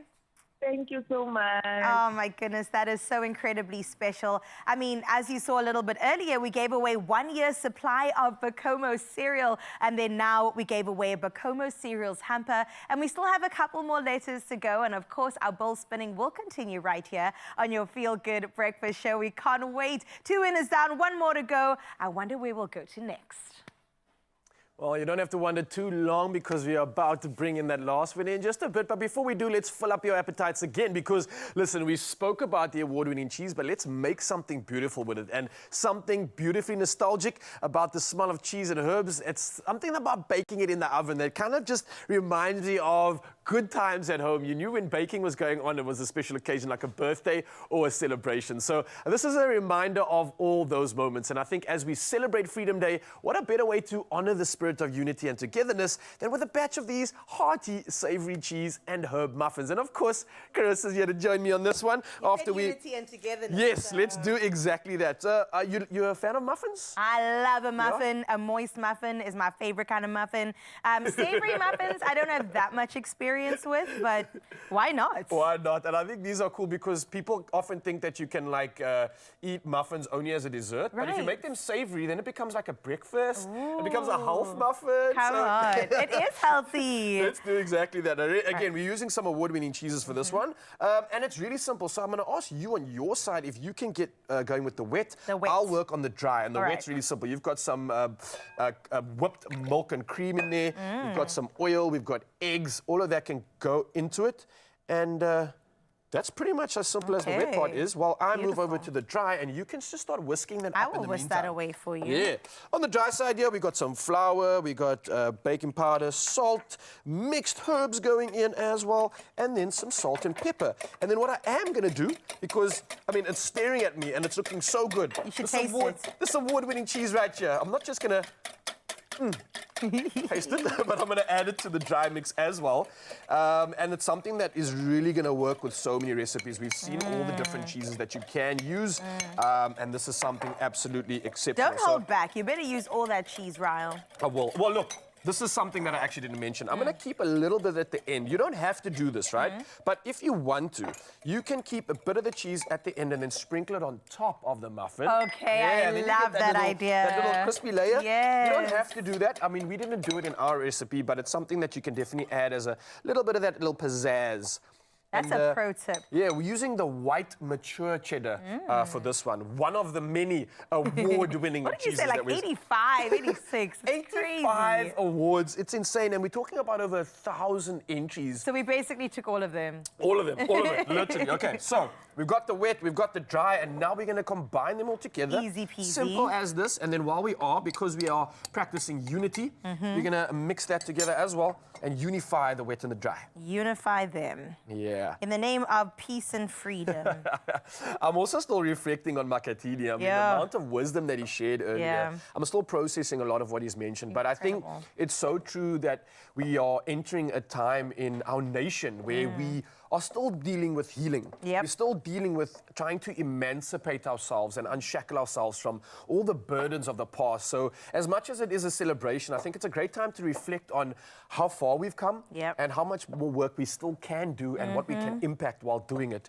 And everything from just creating simple memories with your family. That's it. It sounds so cliche, but it's literally what our forefathers and ancestors literally fought for. Yeah. They fought for the opportunities for us to be around a kitchen, have great food, quality meals, and creating a memory out of that. And I think this is something we should celebrate, no matter whether we're in the kitchen, in the yard, watching TV, watching your feel-good breakfast show. It's a form of protest, actually, in this day and age. Absolutely. I love that. As we usher in the crescendo of this recipe, all we're literally going to do here is pop this into our baking tray. You do want to line that maybe if you do have like a sticky tray. I've seen people have old trays that have like half the Teflon coming off. And Yeah, it's like that's my tray. They say it's extra flavor. It does. Look, as long as you know what you're working with and it's your tools, I think that's what adds to the memory. But all you got to do is pop it into the baking tray right here. Lovely. Put it at about like 180 for safety. Keep an eye on it because obviously everybody's oven is different. It is. And some people are even making these in air fryers these days. That's so me. that's you. You're like the air fryer queen. I love an air fryer. I've come to know this. So yeah, this is as simple as it is. I'm always intimidated about some of these recipes when it comes to baking because I'm not a baker. Neither. But if you want to get creative with this, I'm sure there's many things that you could do. What would you add if you wanted to maybe somehow step this up? I would add jalapenos. Oh, jalapenos. Yeah. Wow. I think that would just be so yummy. How about you? You're going to add protein, aren't you? I was going to, I'm thinking, what protein? I'm like, I don't know, chicken wouldn't work so well. I don't know about mince, but like, if you were naughty, I would imagine something like a bacon. I don't know. Bacon and a savory vibe always goes quite well together. Sure, what else could you do? There could be some... Biltong. I know like if you're going to add some herb and flavor to this, some of the greens, the corianders, those would work quite well. Not me, nah, not me. Listen, weirdly enough though, if I use coriander and I cook it in the batch, then it's fine. But if it's fresh, it's not. And I actually found out exactly why. Myself and G share this same. It's a genetic mutation. And listen to this, right? We, myself and G, the ones that don't like coriander, and anyone else of you at home that also doesn't like coriander, you are actually an original ancestor. And everyone that likes coriander actually had a gene mutate. It's one letter on like the 11th gene. The gene mutated, and all those that have that mutation now don't have an issue with coriander. So your guys' PR is working overtime because there's no way. These are actual facts, though. I was so blown away when I found this out. I was like, what, my DNA is different?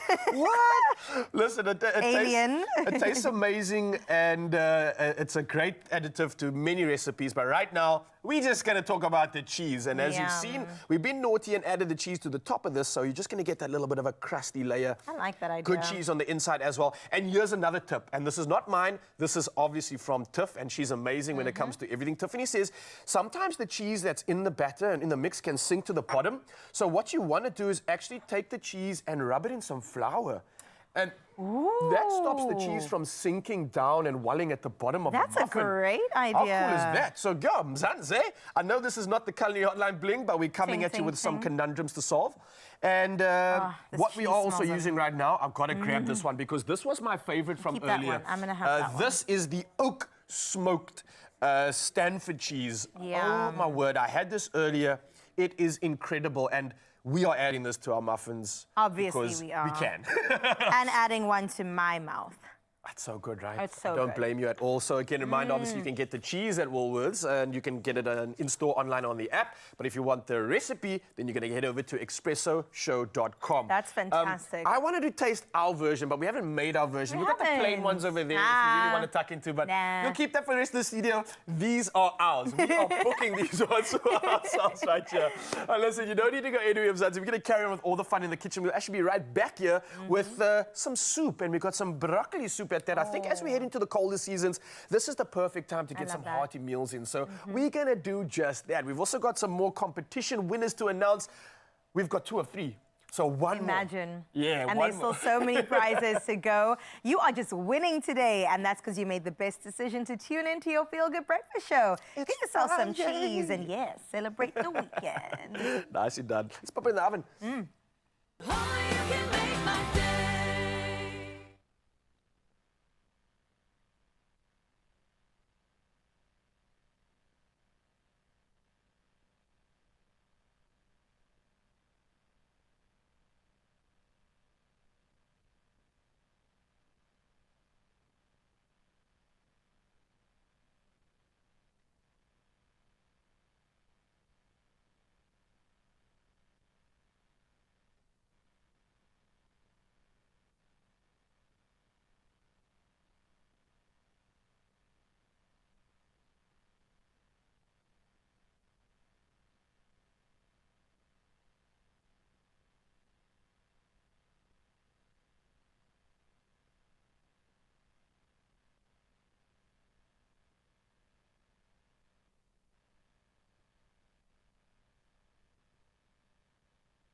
It's my feel-good breakfast show.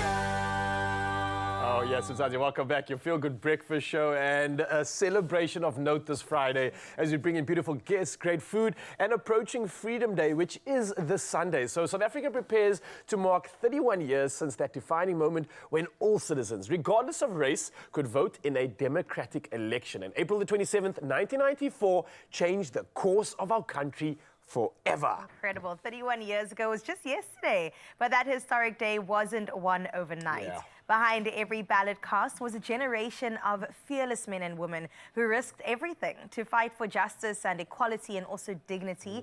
And today we honor 5 of South Africa's freedom fighters, icons in fact, whose legacies continue to shape the country that we currently live in. Yeah, this was a tough list because to get only So 5, tough. there is a plethora of names you could mention here. But let us begin with Nelson Mandela, Of course. the one and only. Now, perhaps Tata is known across the globe, but most globally recognized the symbol of resistance and reconciliation. And this man spent 27 years in prison for his role in opposing apartheid and emerged not bitter, but determined to build a united South Africa. And I think his leadership as our first democratically elected president laid a foundation for a peaceful transition. Yeah, because it could have gone any other way. So, yeah, for sure. So we salute you, Tata. All right, then Absolutely. there's also Albertina Sisulu. They shine a light on our woman known as the mother of the nation. Now, she was a nurse, she was an activist, and a powerful leader in her own right, just balancing political resistance with community upliftment. Incredible. Sisulu's work within the ANC's Women's League and the United Democratic Front, or the UDF, cemented her place as a pillar of liberation struggle. Yeah, the liberator indeed. And again, this list is absolutely incredible. And who's next? Steve Biko, the founder of the Black Consciousness Movement. Now, Biko's message was clear, and he quoted, "The most potent weapon in the hands of the oppressor is the mind of the oppressed." Powerful. Facts right there. And he empowered Black South Africans to reclaim their identity and self-worth, which was a radical act under apartheid. Now, his life was cut short in police custody in 1977, but his influence endures forever. Do you know what? I even see it in the likes of Nduduzo, which is so Literally, incredible. it's like that energy is just embodied Carried there. through, because So it is true. about the mind. Yeah. Let's talk about Chris Hani. Oh, another one. Oh, Absolutely. gosh. Another towering figure, a charismatic leader of the SACP and chief of staff of Mkhonto Wesizwe, known for his fearlessness and, of course, military discipline. Hani was a powerful voice for radical change, and his assassination in 1993 nearly plunged the country into chaos, but also sparked one of the most unifying national moments. Yeah, honestly, I can't even think of any other names to add to this other than Robert Sobukwe, the founder of the Pan-African Congress. Now listen, his powerful intellect and uncompromising stance against racial oppression definitely set this man apart. And Sobukwe led the 1960 anti-pass law campaign that sparked the Sharpeville massacre. A tragic day indeed, but one that again offered so much to think about, and the apartheid regime feared his influence so much that they created a law just to keep him in prison indefinitely. What an impactor, what a powerful force, what a fighter. Change makers indeed that we Yeah. still feel the ripple effect of to this day. These 5 leaders represent just a fraction of the many South Africans who stood up to injustice, some with speeches, some with protests, and some with quiet but relentless courage. Absolutely, and I think as we celebrate Freedom Day this Sunday, and maybe the entire weekend too, we need to remember the people behind the history, their sacrifice, their vision, and their belief that South Africa could be better. And let's ask ourselves this question: how do we honor their legacy in the way we live, in the way we lead, and in the way we love? Wow. Simone, that one. That one is beautiful. Oh, that was power. Listen, I Yeah. think after that, we need to definitely fill up the bellies. Please. A lot to reflect on there, a lot to discuss. But let's just pop over here and warm ourselves up for the weekend with some soup. How you feeling about that, Chris? I love it. Listen, Yeah? we made muffins, which could act as the bread to dip into the soup, and the winning cheeses continue. I love the fact that we're getting to use these award-winning cheeses. So maybe you can speak to Mzansi about it, because I've got this Absolutely. recipe on lock and I can't wait to show you how we put it together, because we're using some real good ingredients. Not just the cheese, but some of the staples too. We got powerful, good stuff from nature coming through. I love it. Also powerful. We're here Powerful, for that too. yeah. Well, this Freedom Day, we want you to slow down and enjoy little things like a warm bowl of broccoli and cheddar soup, which is creamy and cheesy and, of course, comforting. It's the perfect way to reflect and also savor the moment, which is exactly what we're getting into the whole of today. Yes, it's a Friday, but also a moment to just enjoy our family time and those around us. So Raul's heating up the pan, and then we're going to get right in. What have you got going? Got some garlic, got some onion in here, and then some butter. And that's essentially going to get melted together. I think this alone is like You can stop right there. This is the start of something great if you know it already. You could probably just stop here. Enjoy yourself. But listen, somehow, believe it or not, this is going to get better and better. So I'm melting the butter in here. And essentially, this is kind of like what you'd be very familiar with if you were going to start something like a white sauce. So I'm going to be adding flour to the butter. We've got, makes sense. I know if you want to get the viscosity right, you'd add some milk or anything else like that. That's going to come later. For now, though, we literally want to get some of the flour to kind of just cream up, thicken up, create some of a saucy effect. And I just want to show you exactly how this looks. If I can just tilt this up before the pan gets too hot. So literally, you can see the butter just coming together with everything and thickening up so beautifully. And that's pretty much, oh my goodness, the smell. It hit me too. I wish I can just throw this at you. Like, just get some of that. Oh my word. This is beautiful. That's something that Smell-o-vision. I know we got AI, but that's the next step. Come Can we just on. like convey sense, all the experiences? Right, so now we've got all of that Am sorted I out. jumping the gun? Yes. Yes, Just I for am. now, what we're going to do is actually add some of the brock. Yeah, weird how we're going to add the brock here and not later, but we want to kind of just reduce some of the char in the broccoli. Okay. So we're going to pop it in here. I might leave like one or two just as like a little showstopper at the end. You know, Okay, you wanna I get like you. eloquent. Beautiful. I think I might have, whoops, before I lose that one over there.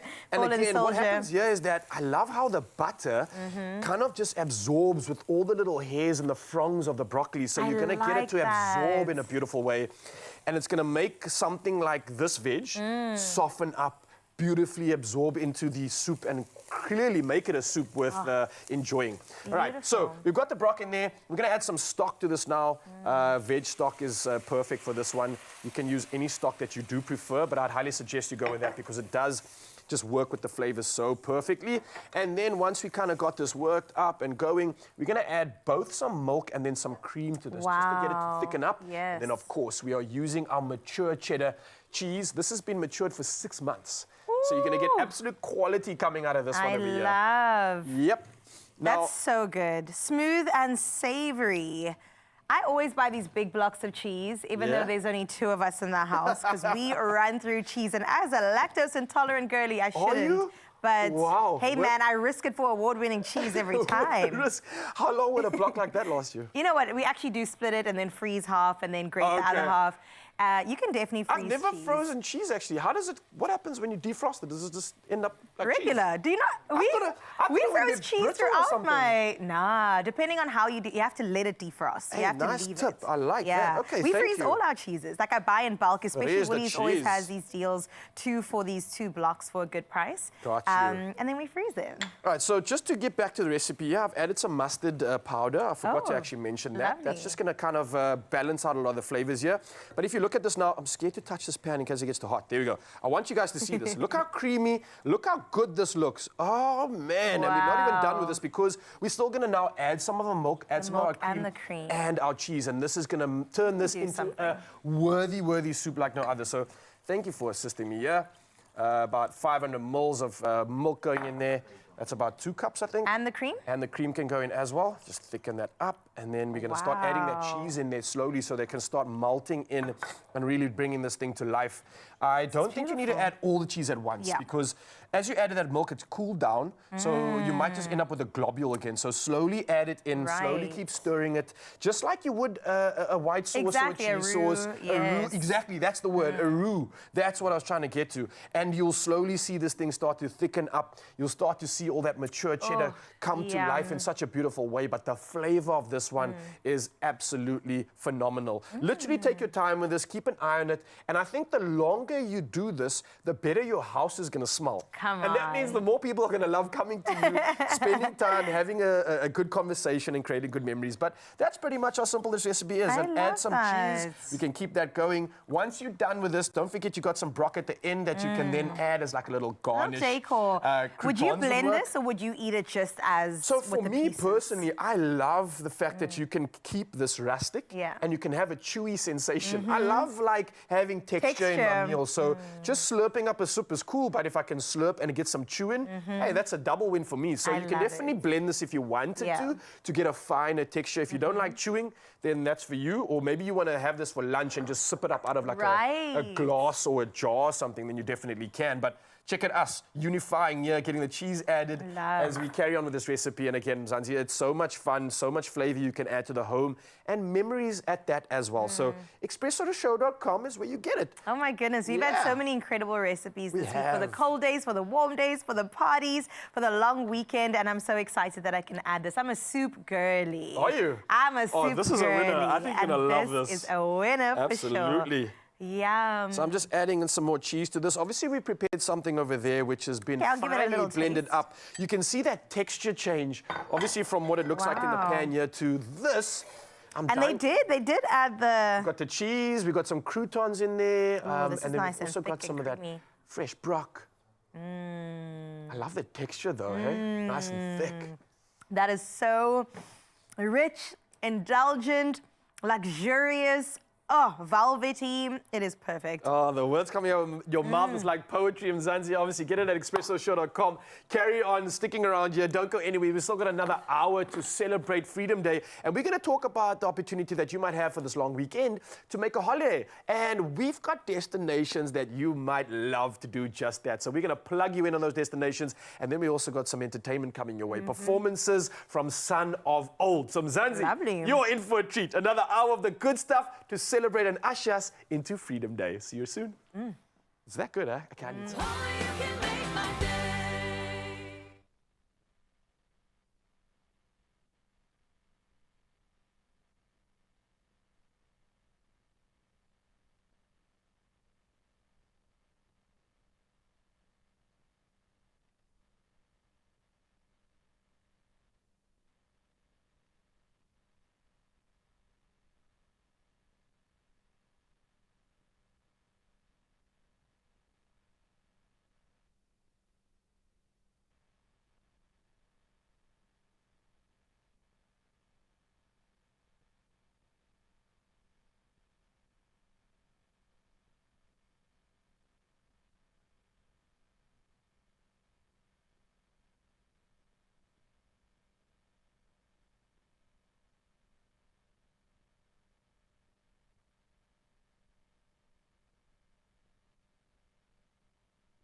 It's my feel-good breakfast show. Welcome back. It is your Feel Good Breakfast Show, and we've made it to the final hour of your Friday edition of Expresso. Now let's get into your national news headlines to kickstart the hour, where tourism to South Africa is recovering, with nearly 9 million arrivals recorded in 2024, a 5% increase from 2023.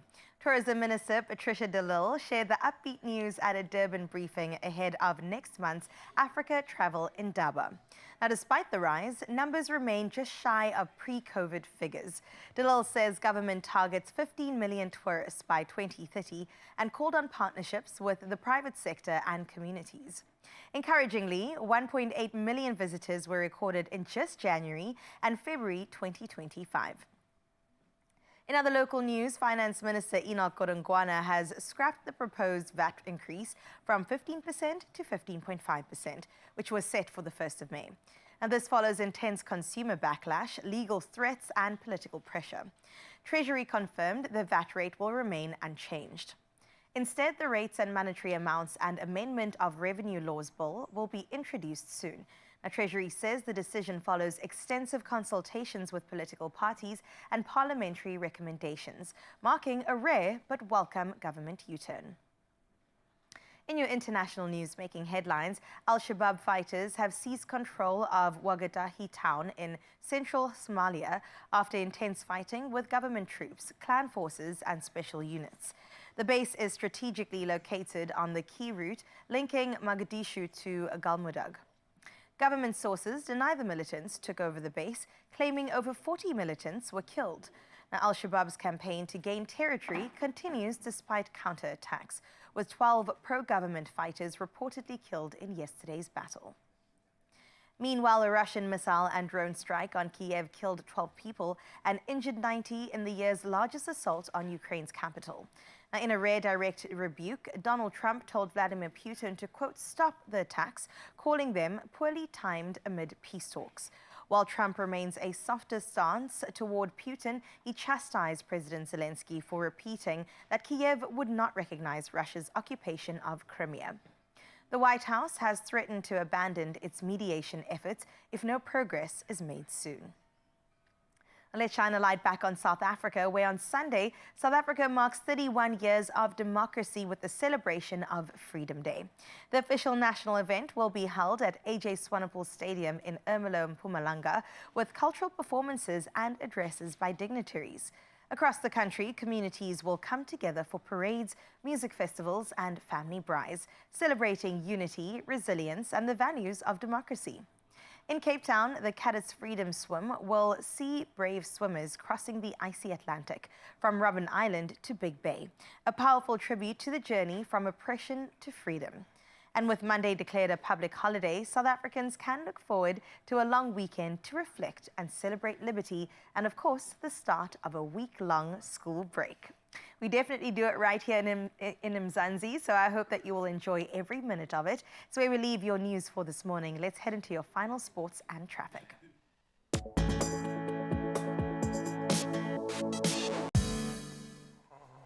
Thank you so much, Carissa. And for the last time, let's dive into all things sports. Starting off with football, and Jamie Vardy will be leaving Leicester City at the end of the season. And this is going to be ending a remarkable 13-year spell, and all the way from the beginning when he signed from non-league Fleetwood in 2012. Vardy became a club icon, scoring 198 goals and famously leading the Foxes to their fairy tale 2015-16 Premier League title.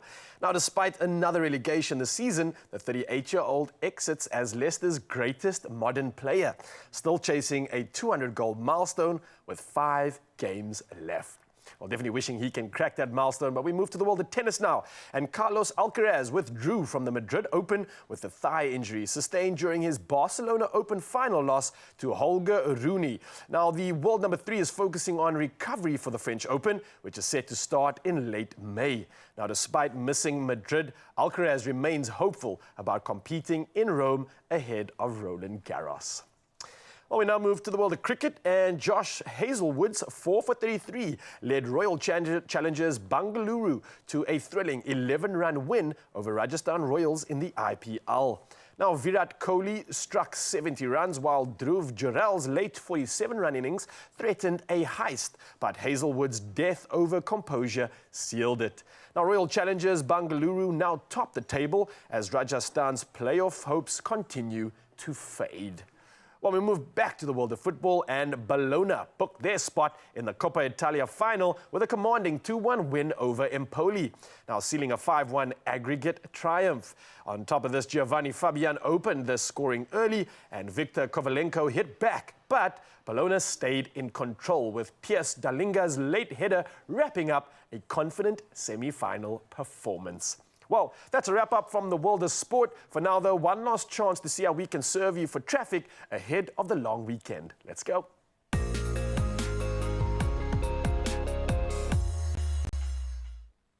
Reporting from the world of traffic right now, when starting off in KZN, there's widespread flooding and torrential rain which is being experienced around the south coast. Now, this is between Port Edward and Nkomas in Durban and Umhlanga. Now, as you can see from these visuals, a lot of impact happening here. Our motorists are urged to plan their routes accordingly. Please exercise extra caution and avoid any non-essential travel. And definitely hoping that there are no casualties experienced in this crazy situation. But we carry on and move to Pretoria in Gauteng. Now, you can experience unplanned roadworks, which is taking place along the N1 northbound after Rigel Avenue. Now, the left lane is closed. You can see from the visuals here that this area is affected, so please do exercise caution when using the affected route. Well, hopefully all of you can buckle up, stay safe and plan accordingly, especially if you are capitalizing on the long weekend and heading out for a holiday. But for now, though, let's see what weather you can expect for your day.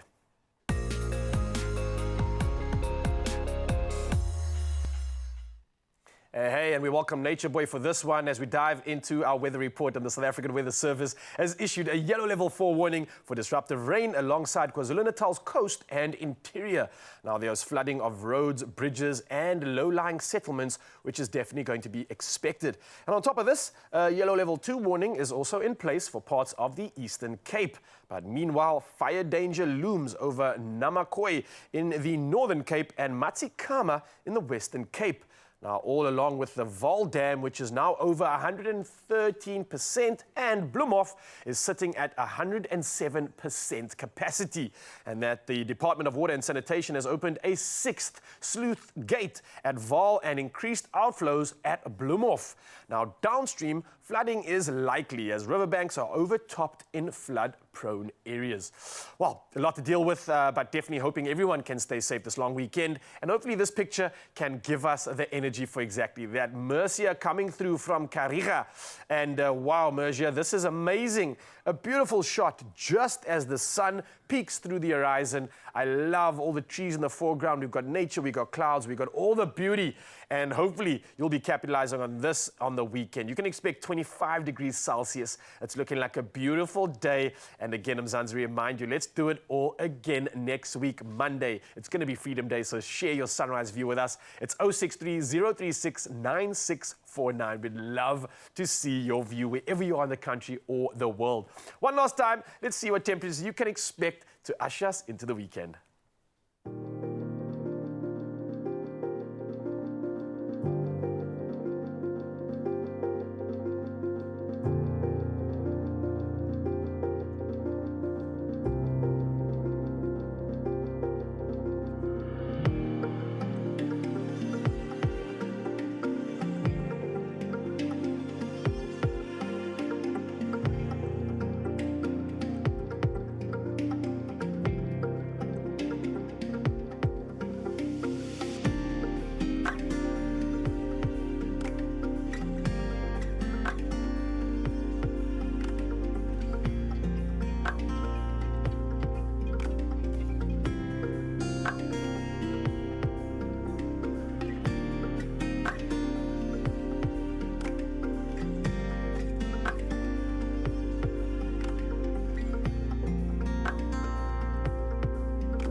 And in this final hour, we get kick-started by telling you that you could win lots of money. And I'm talking about 43 million rand in total estimated Powerball and Powerball Plus jackpots. And they're up for grabs this Friday, so please don't delay. Listen to my voice when I say play Powerball for an estimated 22 million. And then you get Powerball Plus for an estimated 21 million rand today. How you do so is that you buy your tickets now in store. You head over to the website, nationallottery.co.za. There is the mobile app, there's cell phone banking, banking or simply just dial *120 *7529 hash for USSD. Now, all those details are posted on our Expresso social media pages. Go and check them out. Check out what's been going on today. And then Panda Pusher play Powerball and Powerball Plus for 43 million Rand in total estimated jackpots today. And I'm telling you that you could just hit it lucky. Graham calls this the manifestation station, and I'm manifesting that just for you. As for the rest of the show, let's find out from our nature boy what's still to come. Yay, what's happening? And it's still so much to look forward to right here on your Feel Good Breakfast Show. We've got Son of Old that have been doing some beautiful sound checks. I can feel the energy, and they're going to be performing us out into the weekend. So I can't wait to dive into that performance. And then, of course, it's the long weekend, and we're going to plug you with some beautiful destinations that you might be able to capitalize for your Freedom Weekend. And that's the long weekend, which is here. So don't go anywhere. We're going to be plugging you in the good stuff. We've got less than an hour of magic, which is just around the corner. See you soon.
It's my Feel Good Breakfast Show.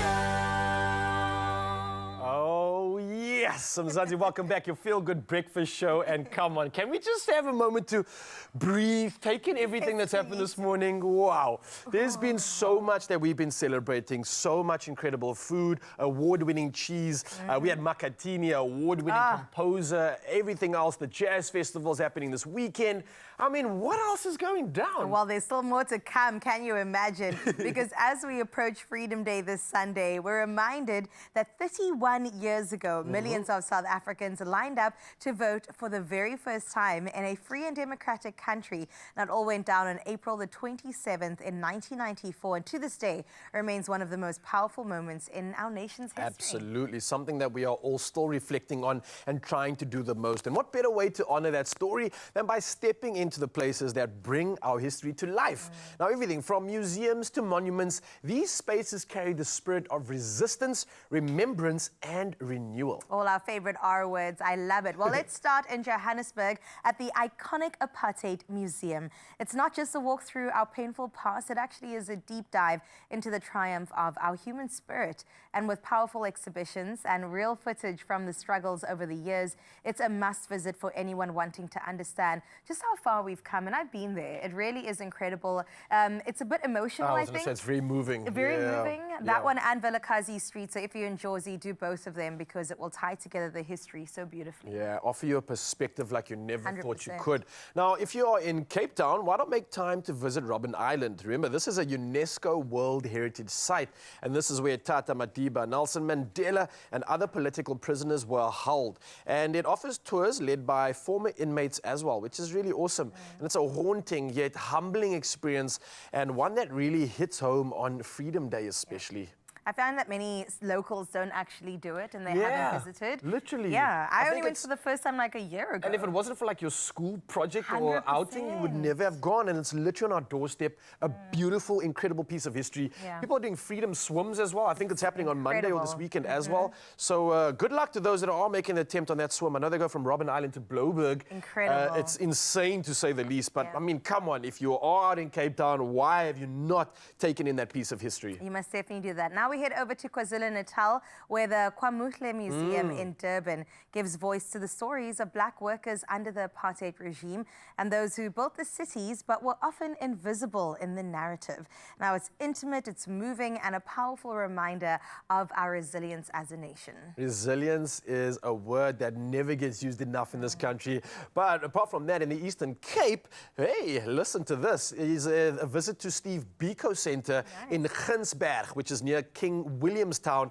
And this is a pilgrimage for so many. Now, it's built near Biko's childhood home and his final resting place. And it also celebrates his legacy through art, through education, and of course, just beautiful memories. Oh, I love that. And of course, we can't leave out the Union buildings out in our capital, Pretoria, where Nelson Mandela was inaugurated in 1994. The towering Mandela statue there is a powerful symbol of course, hope, but also forgiveness. And it's the perfect place to reflect and celebrate how far we've come and where we are going, because we have to keep our eyes forward. We've come a long way. We definitely have, but we still got so much more to go. And I think these sites are definitely a reminder that Freedom Day isn't just a public holiday. It's not just a long weekend. It's a chance to walk in the footsteps of those who made our freedom possible. This is what we need to reflect on. So whether you're planning a road trip or a quiet moment of reflection, let this weekend be about connection to our history, to our heroes, and to the hope that still drives us forward today. And so much is driving us forward, especially when we reflect on the conversation we had earlier about music. And I think that's one thing that we have that not only commemorates times in our history, but also allows us to celebrate. And I think right now is an opportunity to do just that.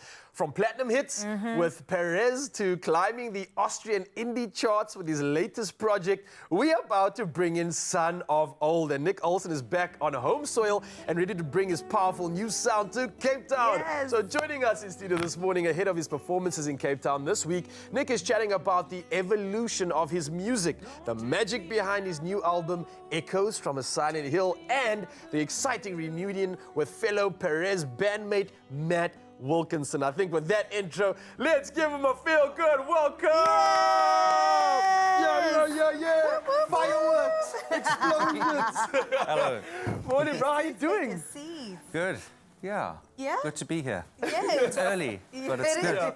That's the first challenge always, especially for rock stars like you. So the fact that you showed up here this early, that's a massive win, bro. Congrats. Oh my goodness. We'll give you all the energy that you need. No, you guys are great. Good. Don't even stress about that. All right. Talk us through your journey. I'm so excited to get into the music, which we will in just a little bit. But your journey to being Son of Old, I mean, it's been marked by so much growth, but also creativity. So I'm really interested to hear about that.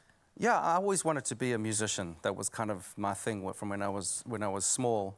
And the first real band that had success was Perez in the 2000s. Yeah. And I was kind of, I was young. I was in my 20s. And it was a very, very quick climb with this band. We did pretty well in a very short space of time. And then I kind of got a taste of what it was like to actually have a successful career. And it's been uphill since then. Did you have a moment? As it does. Did you have that classic moment where you had to speak to your loved ones and your friends and stuff, and you'd be like, "I'm starting a band, baby." I'm starting a band. Yeah, I had a band at school with schoolmates, okay. and I'd always invite them. And my parents used to take me to different clubs in Durban. Oh, nice. Because I was underage, where I could play. Right. Wow, cool but they would parents. allow us in to play a gig, and then we'd have to be ushered out of there. You couldn't stay for the Immediately. So it was always kind of there, and people always knew me as a band type of guy, someone that plays music and plays in bands, and Well, you got the look down, so that's half the journey. But you're not just playing in bands, man. You're doing incredible things. And this album, Echoes from a Silent Hill, this is incredible. You're featuring some international artists. We got Rami in there as well. Yes. What contributed to the album, to the sound and the inspiration behind it? Well, inspiration, actually, I was living in Cape Town at the time, and when I wrote all that material, and it became kind of clear to me that I was going to need to move abroad, and I was quite sad about that. Okay.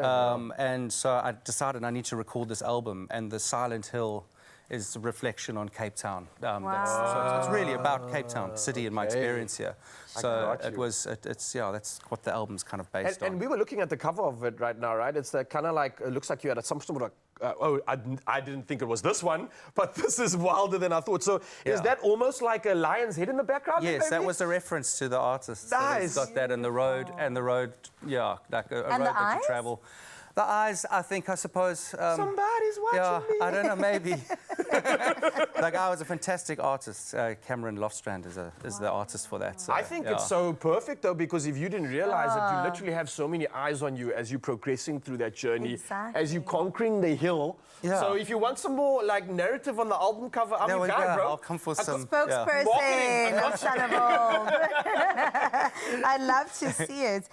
Let's talk about your sound and how it contributes to the plethora of music that we have in South Africa. We were listening to you during the breaks, and it is incredible. It is so reminiscent of a sound that I used to just be at the forefront of every single day, and there's something nostalgic about it, but also so fresh. So tell me more about your sound and how it contributes to our tapestry in the country. I mean, I start with Perez and all the other acts. It was very rock orientated. But I kind of, through my mother, who is involved in Maskanda music, learned a little bit about different tunings and styles of playing. And I tune my guitar in a rather odd way and write all the songs like that.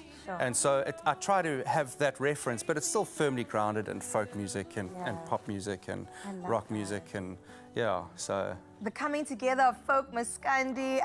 Who would have thought? That is beautiful. I'm getting a bit caught up on this tune right now, man. And listen, there's an incredible opportunity for everybody right now that even doesn't even know about you. You guys have a tour literally happening at the moment, the Homecoming Tour, which is in Cape Town.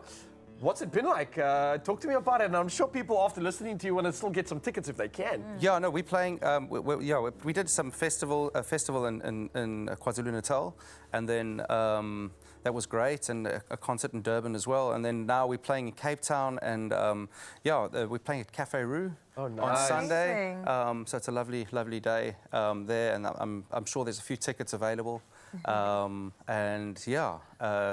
We're excited to present the music. I've got the band from the members of Perez flew out.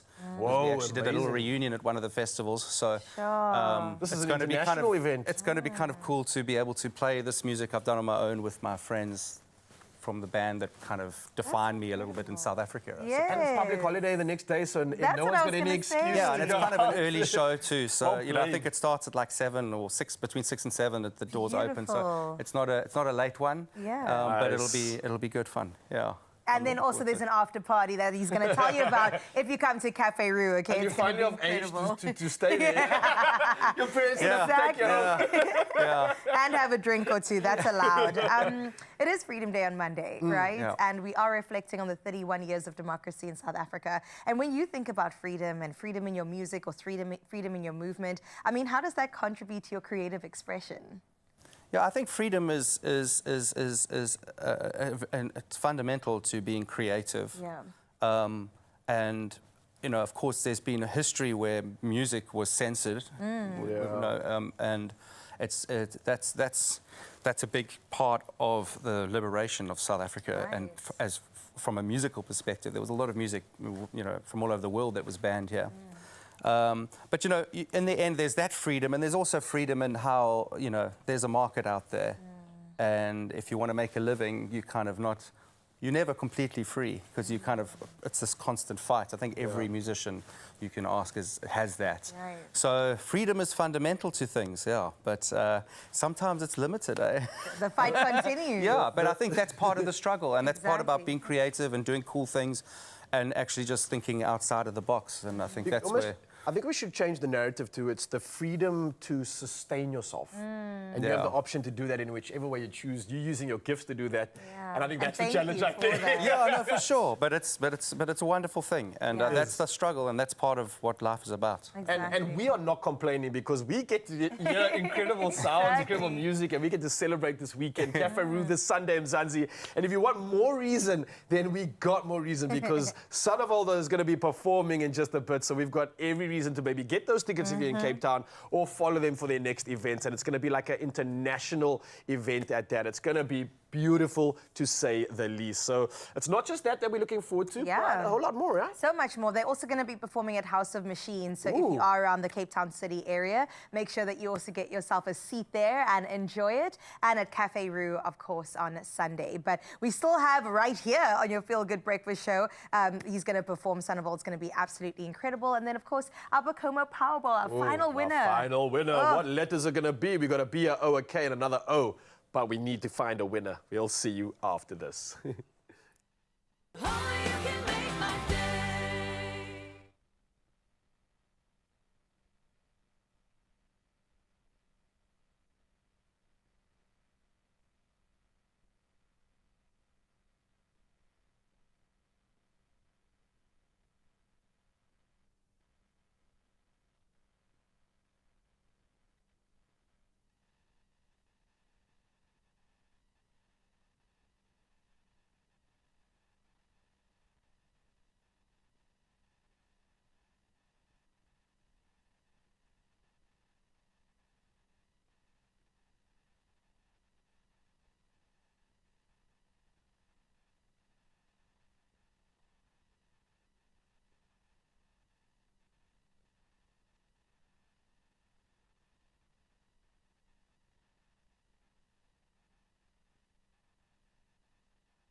It's my Feel Good Breakfast Show. Welcome back after that short break to your Feel Good Breakfast Show. Yes, I'm still smiling and excited because right now we've reached the final spin of the day and the last chance for one lucky caller to walk away with an epic Powerball prize. So let's get straight into our finale. Good morning, Maria Sophia Kruger. Good morning. How are you? I am so good, Maria. How are you? No, fine, thank you. Just cold? That is fantastic, Maria. Can I ask if you've had your breakfast this morning yet? Yes. Bacomo Weet-Bix. Oh, yes, an absolute classic. Now, in studio, we always have this debate about Weet-Bix. How many bricks do you have, and do you have it with hot water or hot milk? No, cold, two bricks, and with only cold milk. Wow, okay, something different. Yeah. I love it, Maria. We absolutely are here for any breakfast choice that you go for, as long as it is Bacomo. So let's get into our competition for today. I hope you came prepared. Let me remind you again, you've got to spin a bowl. We've got 4 left. We've got B-O and a K and an O.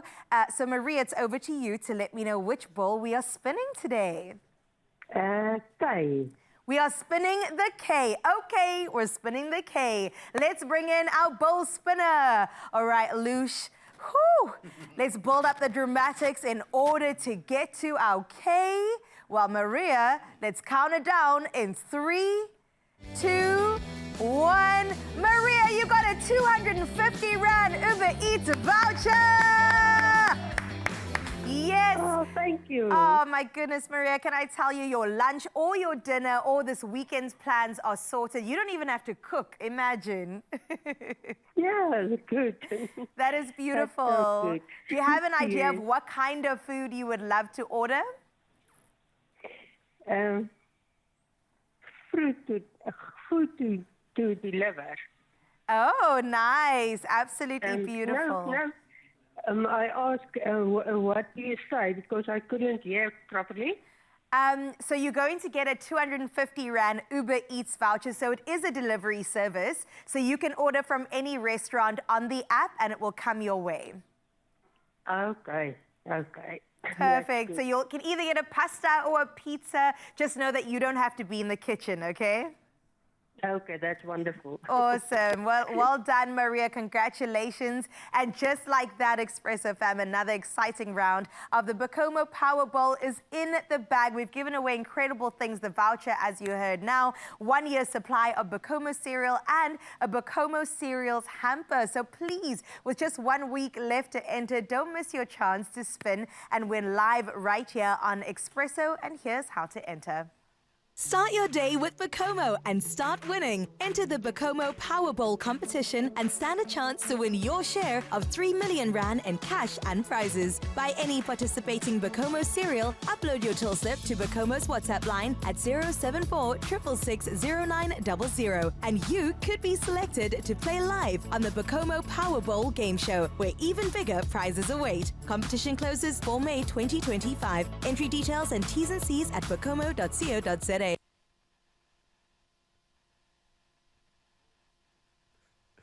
Oh, come on now. And after that conversation with Son of Old, it's time to see them in action. And they are on stage right now to perform a song called Solo. So officially entering us into the weekend, the stage is yours. Let's enjoy it. Okay, I'm Nick, and yeah, it's good to be here. I've got Matt here from Perez, and we're going to be playing this song Solo.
And over to the heart, you can be my friend. I've waited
awesome. Give it cheer. That was wild. That was cool. And it's just how we like it. Right here on your Feel Good Breakfast Show, Mzansi. And we still got Sandoval about to perform with us again in just a bit. I hope I'm not covering them too much. But, I told you, it was unique, it was wild, and it was a sound that we absolutely loved, ushering us into the weekend. So here's a reminder, don't go anywhere. We've got this to look forward to. I've also got a baboti recipe that I'm going to share with you. And then we've got some skincare tips coming from the one and only Miss Pedro. So Mzansi, don't go anywhere. We'll see you after this. That was cool, guys. Nice. Optimize your gut health with Phytoceutics range of pre, pro, and postbiotics. Use code Expresso for 15% off at phytoceutics.com.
It's my Feel Good Breakfast Show.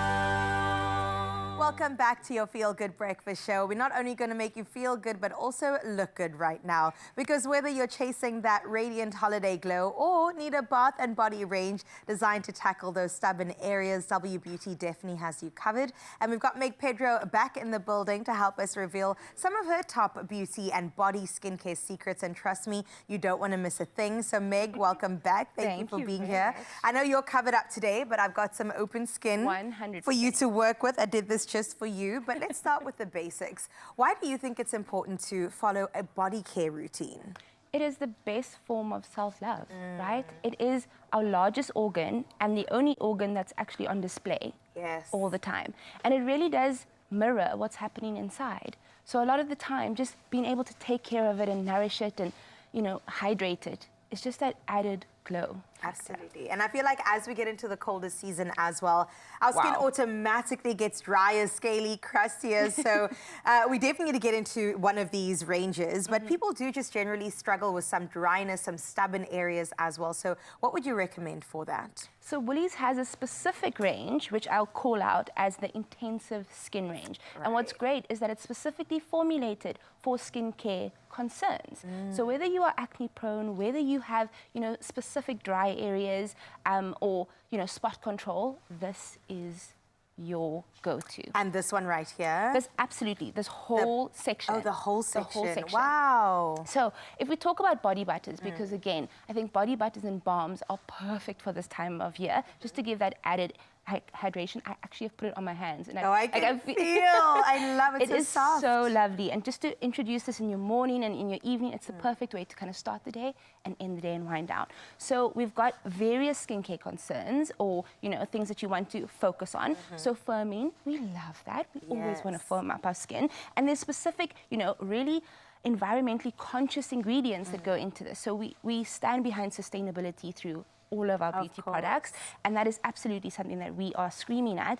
But the ingredients that are in here, we are talking, there is just shea butter. Now, in and of itself is already we don't have to go into fantastic. very much more with shea butter. It is absolutely beautiful, and you could feel on my skin for itself. So we've got firming, we've got even tone, nourishing, but then my favorite, I always speak about glow. Yep. I think that glow is such a beautiful, beautiful, thing for your skin. Gotta smell it. Okay, first the smell alone.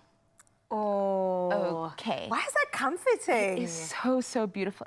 It's quite delicious, right? Oh, Isn't it it's delicious? yummy. But just feeling this, okay. So you can see it's a thicker formula, so it is a body balm. But look at that difference. I'm glowing. I'm proving it to you, and it says glow, and I actually say go into the store and smell that for yourself because it is wonderful. And I have to call out already 30% off 2 Bath and Body. I love this. So we are spoiling you. And they've got a range. From the body gel body to the oils, serum, body right? serum. So body serum, we often think about our faces with serum.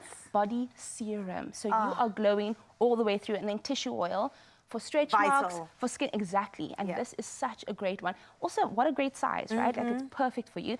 And then we've got them in these kind of minis. Yeah, the minis just for like your handbag, which is great. Oh, I love that. Also, they say that summer bodies are made in winter. So this is our winter Not just with skincare food. done. Yes. It really, really is. And especially, this is a great top to show this, is that your skincare should really be from your face all the way down to your décolletage because you have moments like this in winter that you're showing it off and you really are looking after your skin in winter for summer. For every single day. All right, well, let's get into maybe what's your go-to ritual for healthy skin? Ooh, okay. Well, definitely starting with something that is super, super hydrating and focusing on hydration specifically, but also noticing that there are certain areas of your body that are maybe all different. So you could focus on firming around the thighs specifically, or you could focus on glow around the décolletage area and the shoulders specifically. And maybe not is one fits all for everything. But I would go for like a body butter, but also a glow. 100%. Yeah. And if we are now wanting to hold on to that last bit of summer, this is the range that we are going to totally, it's the cheat code. Right here. The glow range. Okay. So this specifically, we've got everything from a shower gel, we've got a exfoliating body tonic. Okay, so for your entire... I like that. Probably got some active ingredients in it. Oh, stunning. And then this one really grabbed my attention. In fact, I want you to try some on me. Vacay Bod Illuminating Shimmer Oil with carrot root extract, watermelon, and baobab. So when last were you at a spa? It's been a minute. Expresso, please book me a spa day. Thank you. Well, with Woolies, you can have one every day. Oh, thank is you what so I'm much, trying to say to you. Lawrence. Because, okay, just look. There is a shimmer here that is so Look at that immediate light. Okay. Wow. And this is how we love to showcase it, right? Like on the décolletage area. It's just such a... We hit those key points that the light kind of look at that. touches us, right?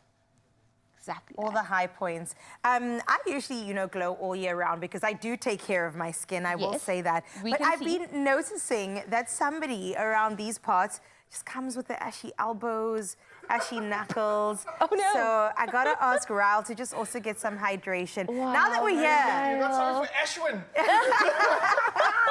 Listen, there's Should we nothing do glow wrong. as well? Nothing wrong with ashiness if there's a reason. Remember, I'm an adventurer, so Ah. I'm outside in the wild. Even more reason to look after And yourself. listen, Meg, I'm scraping my skin on rocks and things, so this is something that I absolutely would love. And I also want to get Lucian off my back because he's always coming for my ashiness here. So, what do you got for I'll the leave gents? one of these in the studio then. But okay, just feel that. Wow. So rub that in on that side and then focus on the difference. I'm sorry to pull you out like this, but just focus on the difference guys, between one hand and the other. Also, called out on live TV for your ashiness. This is a new level. and then also Come boys, like on. really get in, like yes, there we go. So this is, okay, Lucian's can I gonna just approve say, this. I've got like a level of like thickness in my skin, right? And to get into the crevices, it's kind of hard. I always have that like little bit of ashiness left over there. This thing is getting proper in there, eh? In there. And absorb. How does it feel? Even your hands close better, right? Are these my hands? Normally you'll hear sound effects like this is, no, honestly, Hi. I'm not exaggerating. I don't know if it's changed the color of my hands even, but it definitely feels like it completely did. different. Why is this one lighter? What just happened? I'm just gonna say there's magical ingredients in these products. Okay, wait, we've got to Wow. see if this is Lucian approved. Lucian, Wow, please yo, come check. Lucian, do you? Lush, Look at these moisturized hands. is it a yay or a nay? How's that smell? Delicious. Wow, I've never had this effect on Lucian, so I'm gonna keep this. I'm gonna keep this. Wow. I'm gonna give See you that. later. Take that with please, you. thank Take it with you. Take it with you. We don't mind. As long as my clavicles are glowing, we're happy to do this. I love this, Meg. Thank you for being here for the girls and the guys. I've got to just ask you one last tip, though, for winter. We're going into it. There's no denying. What would we carry with us? Never skip out on your sunscreen. That is incredibly important. Even if it's cloudy, please wear your sunscreen. Okay, it's very, very important. And then to definitely focus it all the way down, all of your skincare. But if we're talking specifically winter skin, your body balms are way to go. We proved it.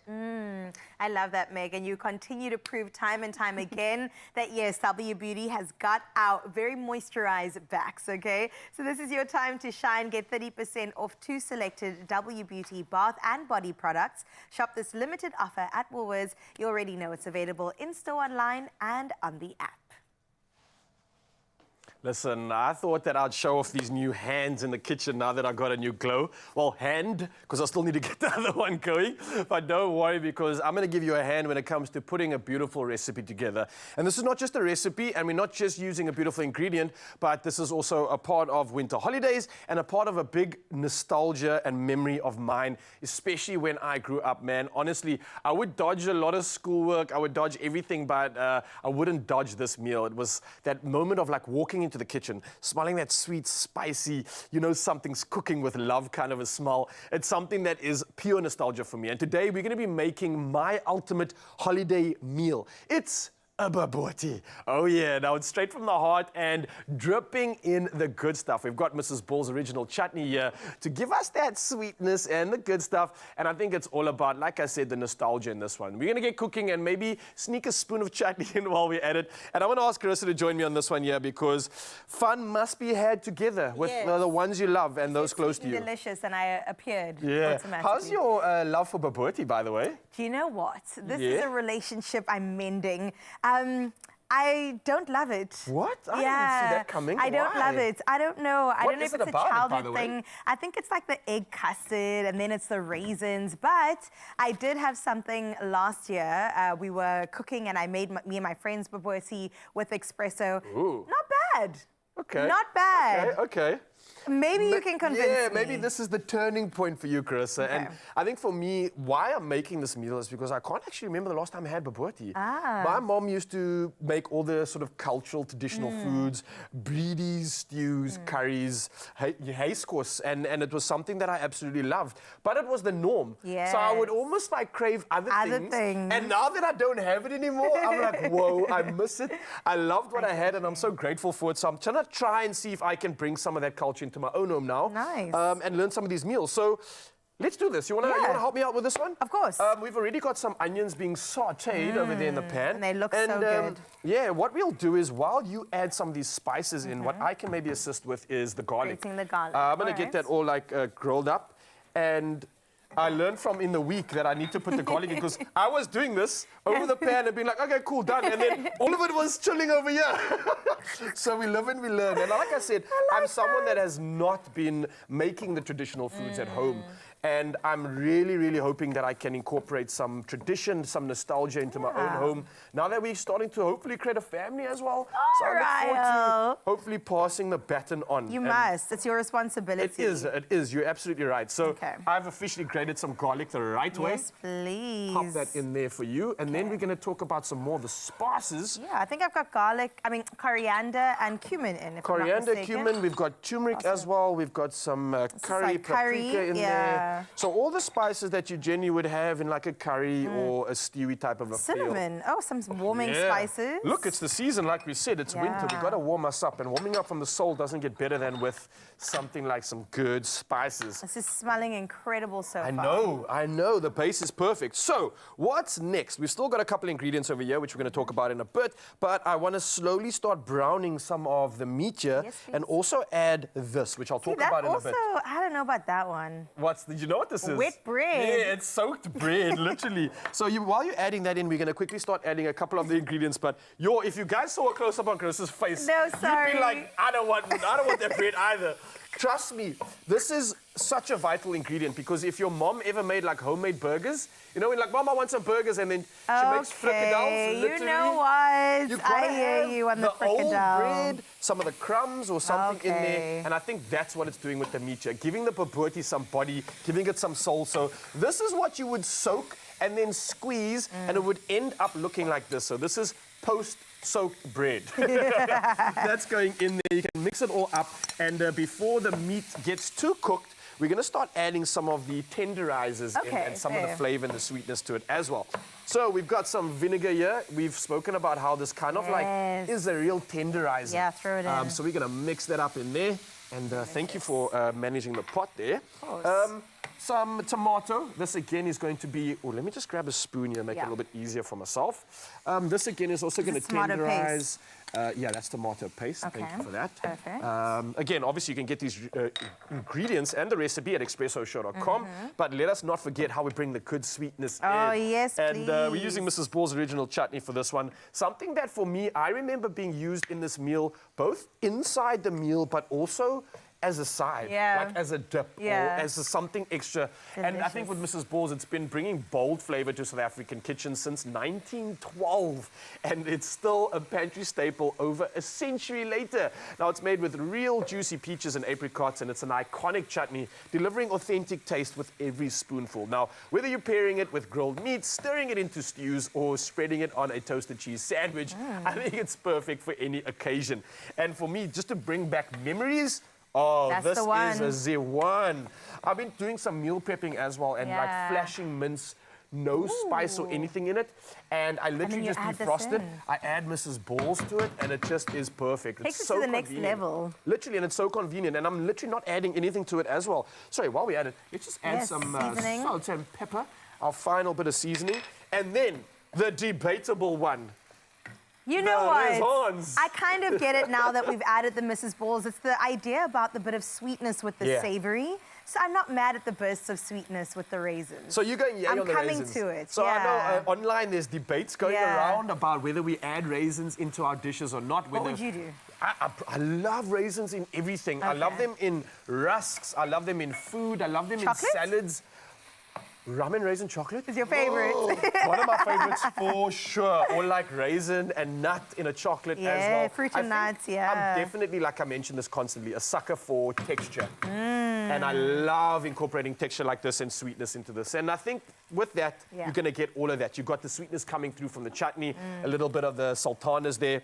And that's how hard this recipe really is. That's as much as the bobotie needs. And then all we're going to do is just bring it to the custard tart. Yeah, the custard tart, which is the stuff on the top. And this is like fun. It's really quick and simple. Oh, guys, I forgot the bay leaves. That must go in there? Yeah, that's going to go in there. So you can pop that in. All of them? Yeah, wait, maybe leave me like 2. Just because I'm going to use it as a garnish for for later. All right, so simply popping the bay leaves in there. I'm going to talk about this here because it's really simple. I'm going to pop 2 eggs into this dish. We're going to scramble them up. I've got some turmeric that's also going to be added to it just to give a little bit of that body and a bit of that color. And then we got some milk. And you literally whisk this thing up and you pop it on top of the dish when it's done. So essentially, Carissa, once the mince over there is done, we'll pop it onto this dish over here. Because this It cooks looks in like the it's oven almost done. So anyway. yeah, let's do exactly that. Bring it a little bit closer so you can see that, and we can show off our bobotie.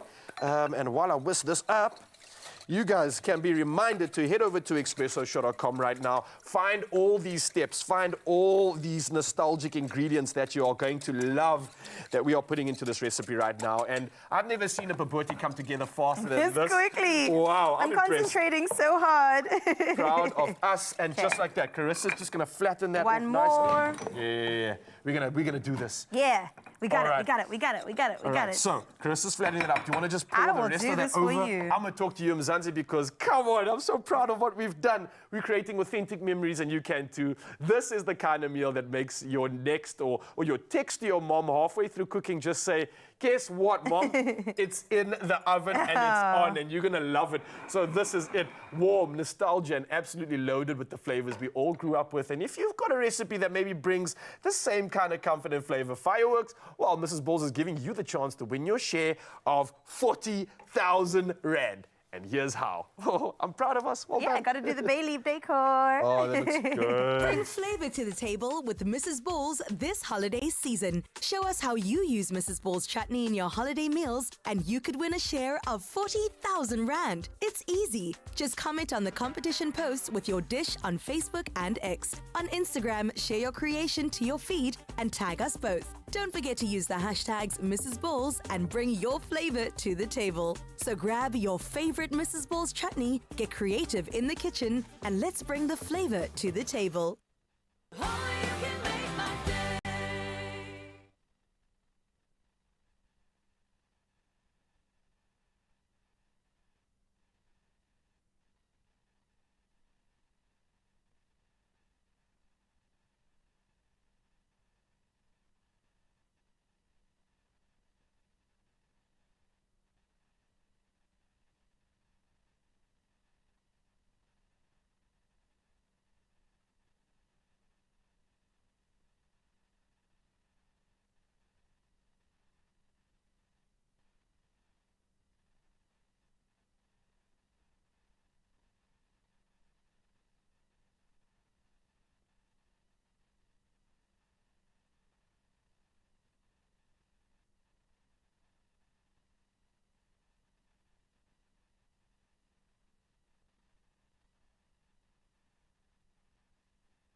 It's my feel-good breakfast show.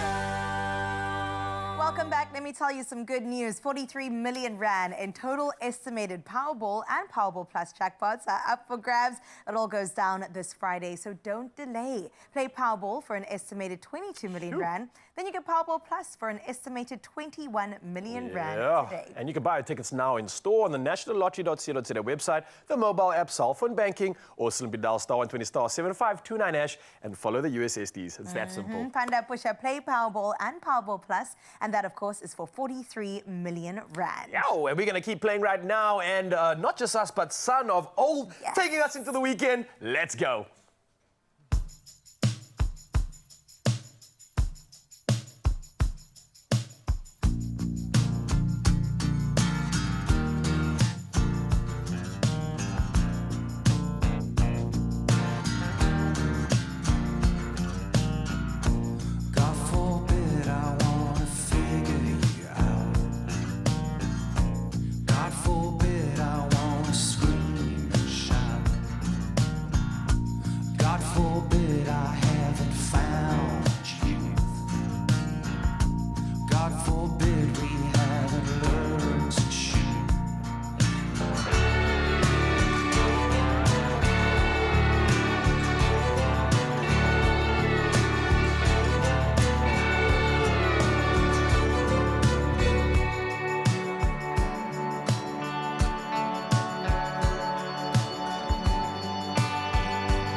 Another feel-good production.